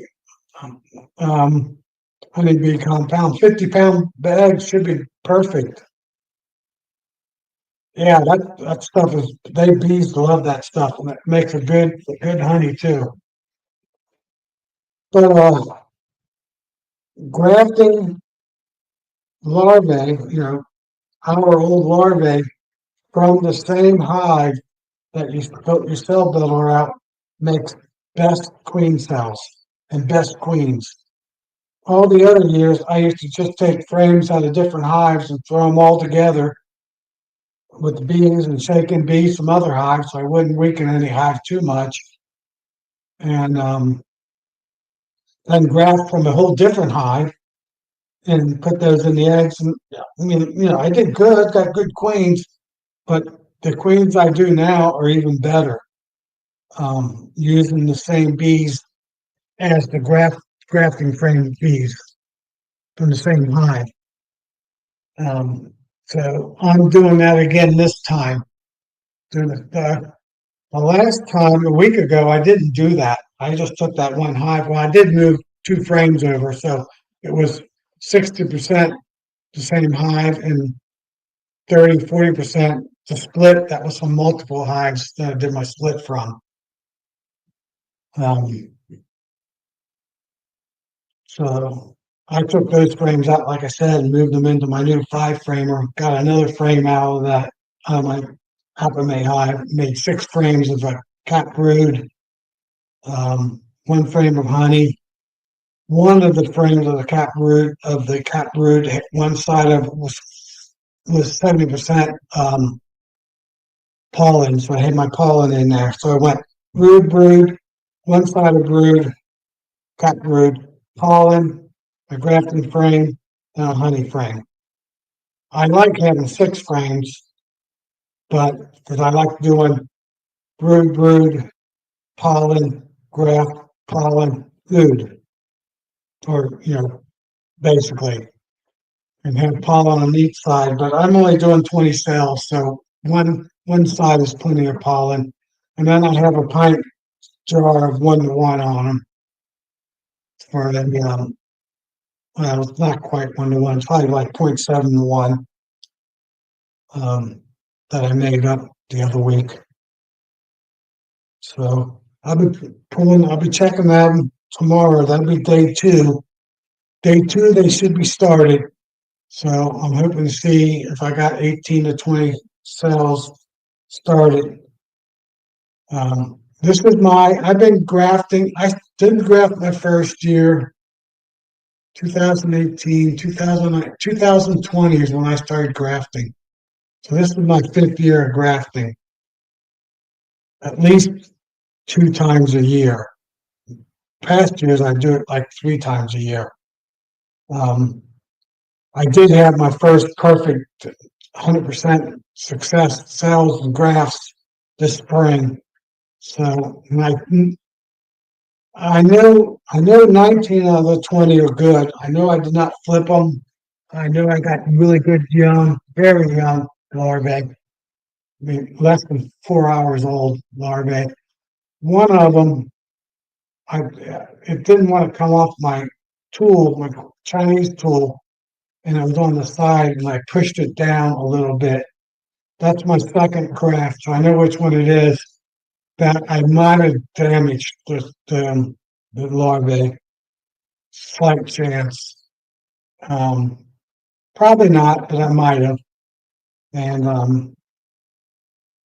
that if that one doesn't have a cell on it, I'll know why. So I think I'll be 19 out of 20 or 20 out of 20 if they want to make that many cells. Like I said, it wasn't a pack. If I would have waited another week, um, all those cut brood would have merged out and it would have been a pack 5 frames. But it's getting it, it's getting late in the season for me for grafting. Like I said, it's already the 9th of July. I try to get my grafting done by the middle of July. So I didn't want to even waste another day. I said I looked at the box. I got 5 full frames of bees. Um, that's enough bees for 20 cells.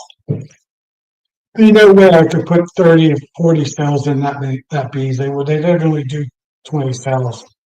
So I'll find out next week. I'll let you know how well I did.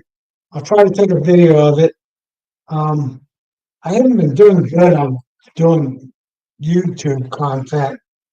Um, hey, more, how you doing? Um, I'm busy just doing what I need to do, and I don't get the camera out. Or if I do, or I get my phone out, I forget to turn it on, or I forget to turn it off. I just not very good. I'm not dedicated enough to do it. Shorts, little ones, yeah, but having big full ones of how to. I did a real good one on how to build the cell builder, but then I forgot to do it for grafting. It was I grafted yesterday morning about 7:30, 8:15 in the morning. I got out. I know I walked out of the house at 20 after 7 with my tea and my yogurt. I had everything already set up in my grafting room and everything, so I didn't have to do any of that. I drank a little bit of my tea, I ate my yogurt. I probably only sat there 5 minutes, maybe 10 minutes, and then I got up. So somewhere around 7:30, I started the grafting process. Got my suit on. I went into my horizontal hive. I took the black center frame out that I put in there. So I had brood. I with the pollen on it. I had my empty frame. That's 3, and then I had food. food. And I took the grafting frame out, brood and food mixed in there, and took that out. Went into my Apame hive. Went into the bottom box first because I thought the queen was down there. I gave her two frames to lay on, and right next to her where she was the week before, 4 days before that. But I also had an empty frame up on top, a brand new comb on it, and she went up there and laid on that. So I had to graft this time out of brand new white comb, which is not the easiest, but luckily this is my fifth year and I didn't have any issues even doing brand new comb on black foundation. Actually, it made it real easy to see the eggs versus the darker ones. So she's a little stinker queen. Went back, didn't lay on the frame. I told her, excuse me, to lay on. She laid on the brand new frame that the bees made just above her. So, like I said, she went from top to the bottom box, back up to the top box, all within 10 days, just laying. And she's a dark, my bees, you don't talk about black bees. These bees are black. A lot of them are solid black, very dark bees. Very gentle bees, too. So they seem to be really good bees.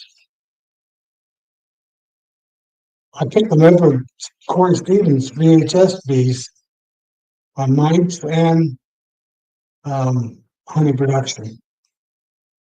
So, and the spring, I gave my friend beekeeper Mike, I gave him two queens, two virgin queens.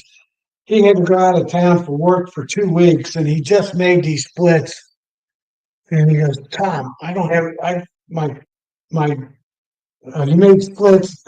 These two didn't make it. And then he had to go out of town for 2 weeks. And he called me up and says, Tom, you got any queens? I said, yeah, I just got two queens coming out in a couple days. And he goes, do you mind putting them in the hive for me? I said, yeah, I'll walk them in the front door. And this was 3 weeks ago. And these brand new queens, they were on their third day, so I knew in about 2 days they'd be flying. So I walked them in the front door, and one of them made it back, and one of them didn't. And the one that made it back, he texted me last night evening, and says she's already got 3 frames laid up. One of them's already capped, so she's rocking. She's laying. She got bred, and she's on her third frame here within 3 weeks. So that's pretty darn good since she's only been laying for 2.5 weeks. She's on a third frame, and he said they're full. So he was happy because you do got good queens. I told him you probably don't have to treat your hive either, but said you do what you want to do. These came from good stock. I gave them to him. I didn't charge him anything. He's a friend of mine. So giving away my bees, my queens, to help people out. It's kind of a win-win. If my neighbor, Mike's a little bit farther away. He's a mile away, 3/4 to a mile. He's 3/4 of a mile, like 0.8. He runs about 7 or 8 hives, and my other Mike, he's only a half mile away from me. He runs 7 or 8 mites, 7 or 8, a, a half mile away. So I got 14 hives within a mile of me on the 2 mics, and both of them have some of my queens from my yard, different genetics, but they're all good mite resistant queens, but from the last 3 or 4 years. So I know that my queens get mated from my bees and from their bees, and from another beekeeper that's about a mile away on the other direction, Paul, he's got good stock too, and he does his own grafting, and he still treats, but he doesn't treat all his hives just for the same reason. He's been beekeeping for his whole life, and now he's becoming treatment free because the genetics are out there now if you want to go get them. And if you do your own grafting, that's the big key because you can pick out your best hive, best honey hive, calmness hive, and mite resistant hive.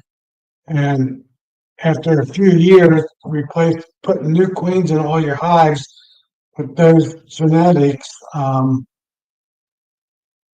You your mite issue fades away a little bit. I don't think in dry areas like Todd and people out in Arizona, that's a whole different story. But I think anybody east of the Mississippi um, can get away if they do a 5 year, 7 year plan to graft and improve their genetics. And like I said, I did three sources where I got my genetics from. One from the Amish that don't treat at all. I got from Jason Braggs in West Virginia, his VHS queens. I actually got a couple from oh gosh, the Skinny Bee Man out in Indiana. That's where I started. He and his VHS queens. I got two from him, but it's hard to get his queens. He's got such a huge demand. Um, and he doesn't put out a ton of them. And then he puts out, they're gone. And he doesn't put them out ahead of time. You got to be checking his website daily or weekly. And when he posts that he's got 5 VHS queens to sell, you got to jump on it as soon as you see it and get them on order. And I got tired of playing his game, so I got him from Jay. I used to get him from him. I got him from Jason then for a couple of years. Now 3 years. I did 2 years there. I did 3 years with Jason, and now I got 1.5 years with Corey Stevens. So I've gotten good genetics from 4 different regions of the country.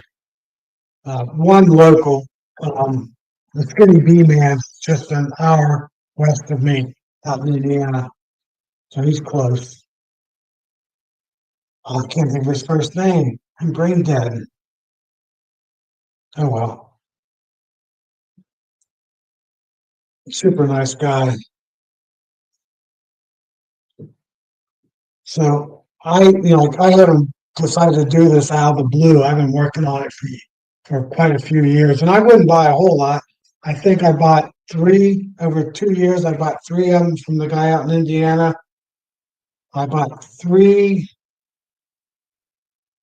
then I grabbed it from her daughter, and then I bought three more from Jason Briggs over 3 years. So I only bought bees from queen from 2 years. I bought three, grafted from her, grabbed it from one of them, the best one for testing. And then I did her daughters, and then I bought three more. And then I bought one from Corey Stevens last year, and I bought 5 this year. Um, so I've got those are virgin. Well, those were mated queens from that he got mated with Chris Warner down in Florida. So I got some Florida genetics now from Chris Warner. Um, I think most of you guys know who Chris Warner was. He was at Navy this past year, one of the speakers. He's a big commercial beekeeper down in Florida. Corey and Stevens and Chris Warner teamed together to get some. Corey's got all Italians being just queens, and the demand is for carnies and Russian and Caucasians, the dark bees, VHS queens. So he's working with Chris Warner because he's got carny bees and getting the carny VHS certified queens from Corey Stevens. That's what Corey's working on right now. Started this year. So I have Italians and I have carnies down the road in this program. But I don't want to, I want a little bit of Italian genetics in my bees, but not much. Winters are too cold for them when we have cold winters. some winters are fine for them, but I don't want to take that risk. So I got mutts now, VHS, um, and Amish mutts. Those are the best bees. So I'm done buying bees, queens from anybody, unless somebody comes up with a super one, but I don't think that's ever going to happen. And I do think 90% of the bee queens you buy in the United States are garbage. From the quick from you buy them from a local, somebody local, it's probably good. So 90 might be too much, but 90% from the commercial queen breeders are junk. They're good for 1 year, like Charlie says, and that's it. And I call that junk because they should last at least 2 years, if not 3 years. Be decent on the third year. Um, I think they're putting out so many bees from the same genetics that are not properly mated because they put out 4,000 queens a year and they don't have 30 times 4,000. They don't have 120,000, 150,000 drones flying in their yard to make 40,000 queens. Um, I don't think they get mated very well. And they they set up 6, 8, 10, 15 cell builders, and then they have about 4 to 8 master queens hives, and they do all their grafting from those few select queens into those half dozen to a dozen cell builders. And every 2 days, they're doing 90 cells per hive. They let them get started. Some of them do 2 days, some of them do 4 days. And they yank those cells out and they put them in finishers. And they finish those cells out and then they put them in the incubator on day 9. And those queens don't get mated very well. And like I said, they're grafting from one queen and putting them in a different genetics cell builder to make the cells, and they don't make as good queens as keeping the same hive cell builder as your grafting hive, as your main queen hive. They make the best queens. I learned that. I don't think I've ever read that anywhere in any books or heard it from anybody else. When I see Bob Beanie next year down at Namby, I'm going to ask him that question and see what his answer is. Because I know he sets up his own cell builders, and then he grafts from a different queen. Because I've seen his videos, so I'm really interested. I got my information from a third generation beekeeper. He's been his whole life, and my good friend Danny G, that's been beekeeping. My best friend that lives down in Alabama now. He moved down there about 10 years ago. Dan got and Danny G Bees. He told me the same thing. Because graft from your same hive, you put your cell builder from same bees. Because you get your best queens. I don't have any of his queens. He doesn't. He's a commercial beekeeper, and he doesn't get involved with YouTube. He doesn't go to any shows. He runs his quiet little hives. I think he runs. He had to rebuild. 10 years ago, he moved down there from northern Kentucky, and I think he's up to maybe 700 hives now, something like that. But he's the same age as me, so I think that's all he wants. his wife helps and kids, his son helps and his wife. So he has a small team, about 5 people that work his hives.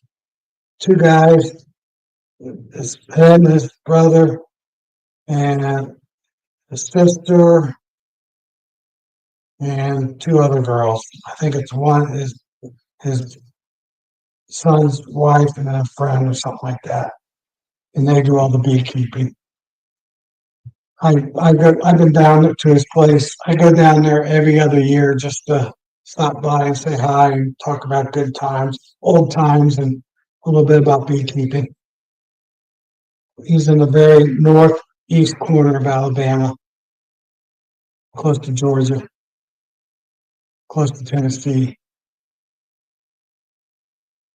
and that's Bailey GBs.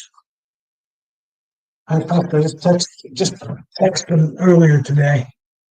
How was the honey's going? Said good, thumbs up. So he's got a good flow down there. Uh, got good weather. He heard about up here how bad it's been from other beekeepers around here. I told him the same story because that sucks. It does. So yeah. Um, my 16 production hives, I did the warm way. Oh, I need to do a video on that. Thank you, thank you, thank you. I do I do like that. The bees seem to do better. I don't have any scientific proof. All I can say is I got healthier and better hives this year than I've ever had. I know a lot of it has to do with the queens now that I've been working on them, but they just seem to be, I don't know, there's just a little difference to them. I have to see what's going on here. Hold on a minute. Uh, YouTube, tell me I'm live. I know I'm live.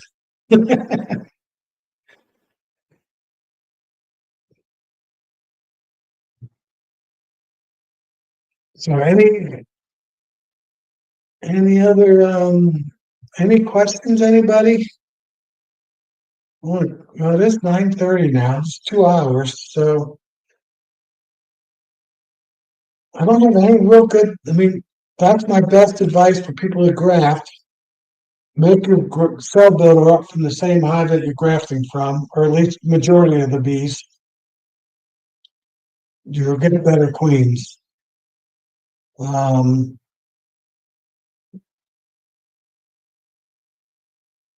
Make sure when you go into winter, your honey's in the center of the box above the queen, the brood, not on the outside because they bees don't use the frames on the outside. Bees go straight up. They don't go out. They don't drift over. Maybe a frame, but that's it. Then they go up. If there's not honey touching them, they will starve to death in 3 to 4 days, especially in the late winter when they've gone all the way up through your deep, all the way up through your medium, and they're hitting your inner cover. If you don't get honey on above them, they will die on the next 4 day cold spell, um, in February or early March. And your bees would die from starvation, even though there's honey or sugar brick or fondant an eighth of an inch, quarter of an inch next to them. Their little hole that they made that they ate through, they will not, when it's cold, they will not move 1 millimeter to the side to get food. And not even one bee, maybe 3 bees on the outside will get a little bit of food and come back, but not enough for the whole hive. And in 4 days, they're dead. Um, so you got to always make sure there's some food touching the top of the ball of bees in their tight little cluster of bees, all the way through your first trees blooming. For me, it's silver and red maples. All the way through that week, they better be there better be food at least above them, above and on them, not an inch above them, but on them. So one of the things I do is I make sugar bricks up. 1 cup of water to 10 pounds of honey. I mix it up as a wet sugar cake, basically, and I put them in cake pans, 1 inch high, square. They're 6 by 6 or 7 by 7. And I fill them up, tap them down, and then I dry them out. I either let them sit for a week to dry out, or 2 weeks in the wintertime, or I put them in the oven or my pizza oven, my warming tank, and I heat them up to 250 degrees for an hour or two, and that dries them up. And I put those right above the bees on the frame. So they got honey, honey, honey, and then my inch and a quarter sugar brick. That's my emergency. And then, and end of January to the first couple weeks of February, I look for a 50-degree day. If it's 48, 45 and sunny, that's good. A 50-degree cloudy day, I'll go in that hive, and a lot of them, they have eaten up into the center of that sugar brick. Some of them have gone through the sugar brick. They're about ready to die in the next cold spell. I then take my fondant. This year, I've always bought it, but Matt's fondant that he gave me last year, 2 pound block, the bees devoured. They loved it. So I'm going to make some more. His recipe, I got his recipe, and I'm going to make some fondant that I'm going to put on them end of January, first week of February. Actually, before sometime in January, whenever I get a warm day, after New Year's, or I'd say no earlier than the middle of January to end of February, I'll pop those lids off. I'll move these sugar brick corners that are left out of the way, and I'll put a little 5-inch, 5 by 5 block, round or square, that I cut out, rectangle, whatever it is, and put it right on top of the bees, right on top of them, on the bees, basically. And I'll let them go through that. It'll be about an inch thick also. And that they were finished with that. I'll also have my essential oils and Hive Alive or Aphid Biologics in those fondant.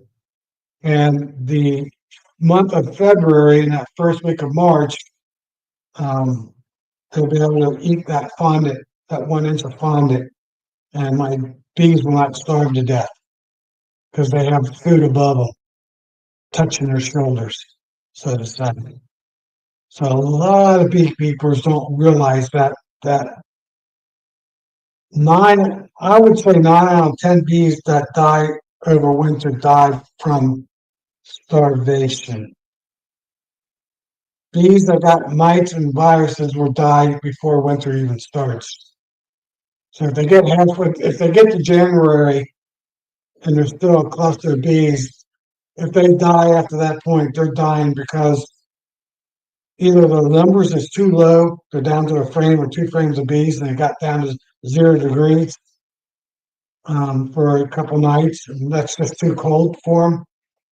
But if they still have 4 frames of bees, 5 frames of bees, and they die, they die from starvation. Or you got water on them, drip water on them, because you're venting your bees. I do not vent. My bees are sealed up, insulated on the top. So any condensation I get built up is on the inside side walls of the Langstroth hive. The tops are dry because there's no cold air getting in at the top. It's all hot. It's all warm air. They eat less because they're in a cold in a warm environment, no cold air getting in. So I think the warm way is going to really help during the winter time more than anything. Possibly the warm way caused more bearding, but I don't think so. We that one week when we got up to 98 degrees the one day. They were bearding a lot, but I think any of my if I had them the other way, they would have been bearding too. So I think that was just more weather related. So I don't think there's any difference on the bees um, being hotter than the in the summertime. I think it's about the same, but it definitely should help in the winter time. I'll let you know what finds out. Not that far away. About 6 more weeks, we'll start noticing. I'll start noticing in my area a little bit cooler days. Usually about the third to last week of August, um, the they'll start cooling down enough that you'll notice that's cooling down. I wouldn't say cold or anything like that, but no more 90s, or you might get a day or two 90s, but now it's all 80s and low 80s, and maybe you got one day in the 70s, 78, 79 degrees. It's like, oh, I haven't had anything in the 70s since since May. So that's about it. So I think I'm going to call it a night. We got 16 people watching.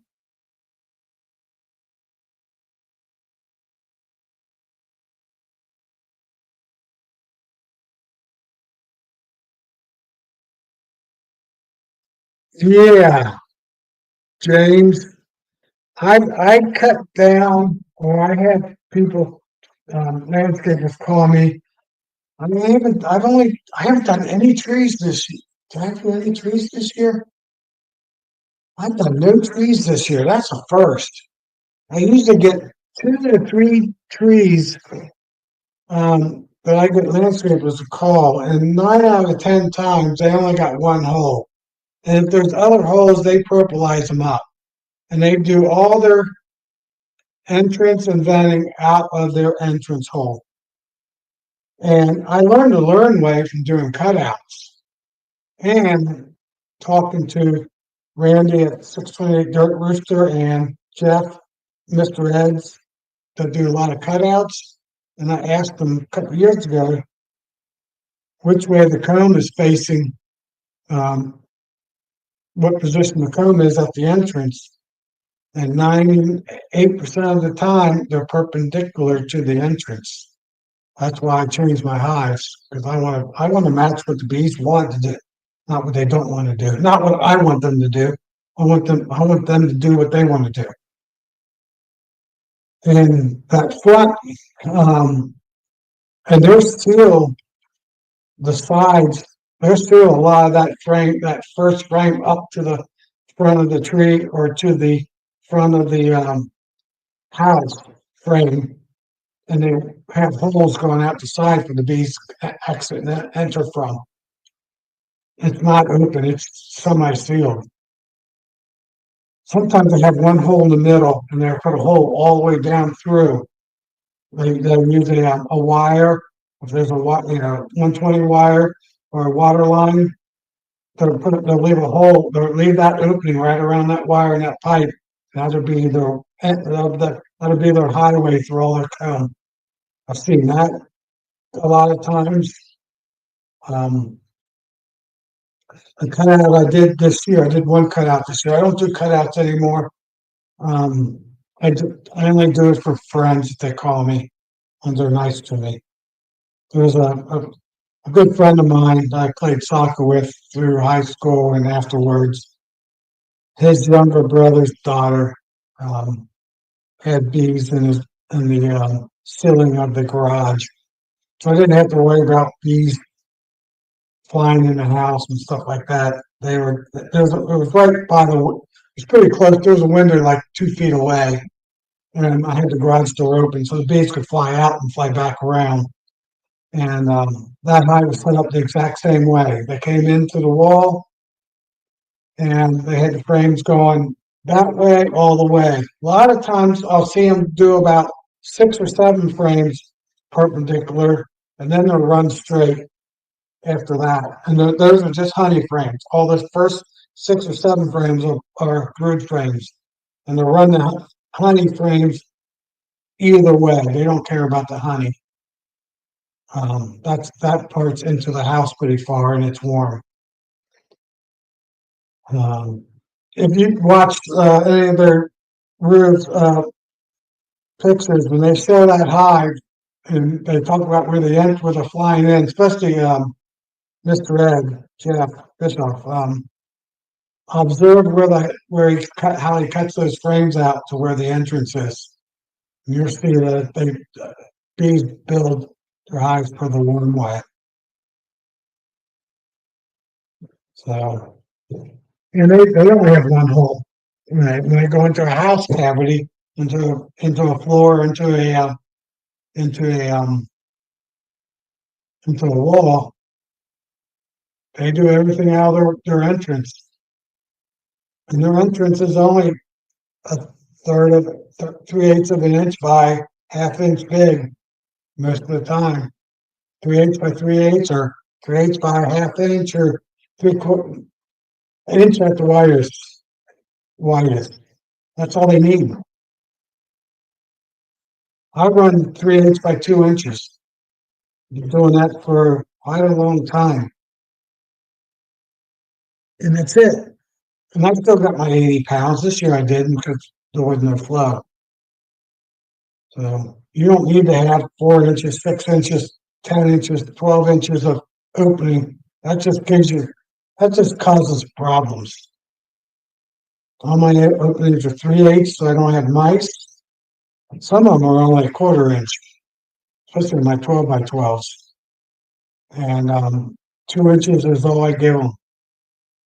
Even on my swarm boxes, it's roughly 3/8. I don't really measure it. I just eyeball it, and about 2 inches works. All right, it's 9:48. I've been doing 2 hours and 20 minutes. Yeah, 2 hours. Got 13 watching. That's not too bad. So I am going to call it a night. I don't even know if I'm going to be doing any more um, trees anymore either. I mean, I don't want to do that kind of stuff anymore. Just do my honey production.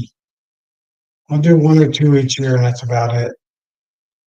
And if it's a cutout, it's got to be an easy one. And I'm not doing any repairs, so I have somebody else do the repairs. So I'm not going through all that part. I'll do the demo and get the bees out, and that's it. And if I have to reach way in there or reach way up above me or go up on a ladder, a step stool I'll do, but that's about it. I won't go up high in the house. I had one call. It was easy to get, but it was a story, 2 story up. It was just siding, so it'd been easy to pop off and put back together. But I said no. I called my friend Jake. He does that. So Jake, you can have this one. I'm not climbing the ladder, getting up and down, up and down, up and down. So, all right, night everybody. Have a great week, and I'll see you guys next Tuesday at 7:30. It's a good deal. Have a good week. Get your honey extracted. You're extracting honey. You're treating your bees. Get them treated. If you're not treating your bees, don't treat them. That's funny. I don't have the same for that. I know most of the people out here treat their bees. I was the same way. I treated it for all these years, and I've slowly gotten bled myself off from it. So, oh, hey, George. and I'll see you next week.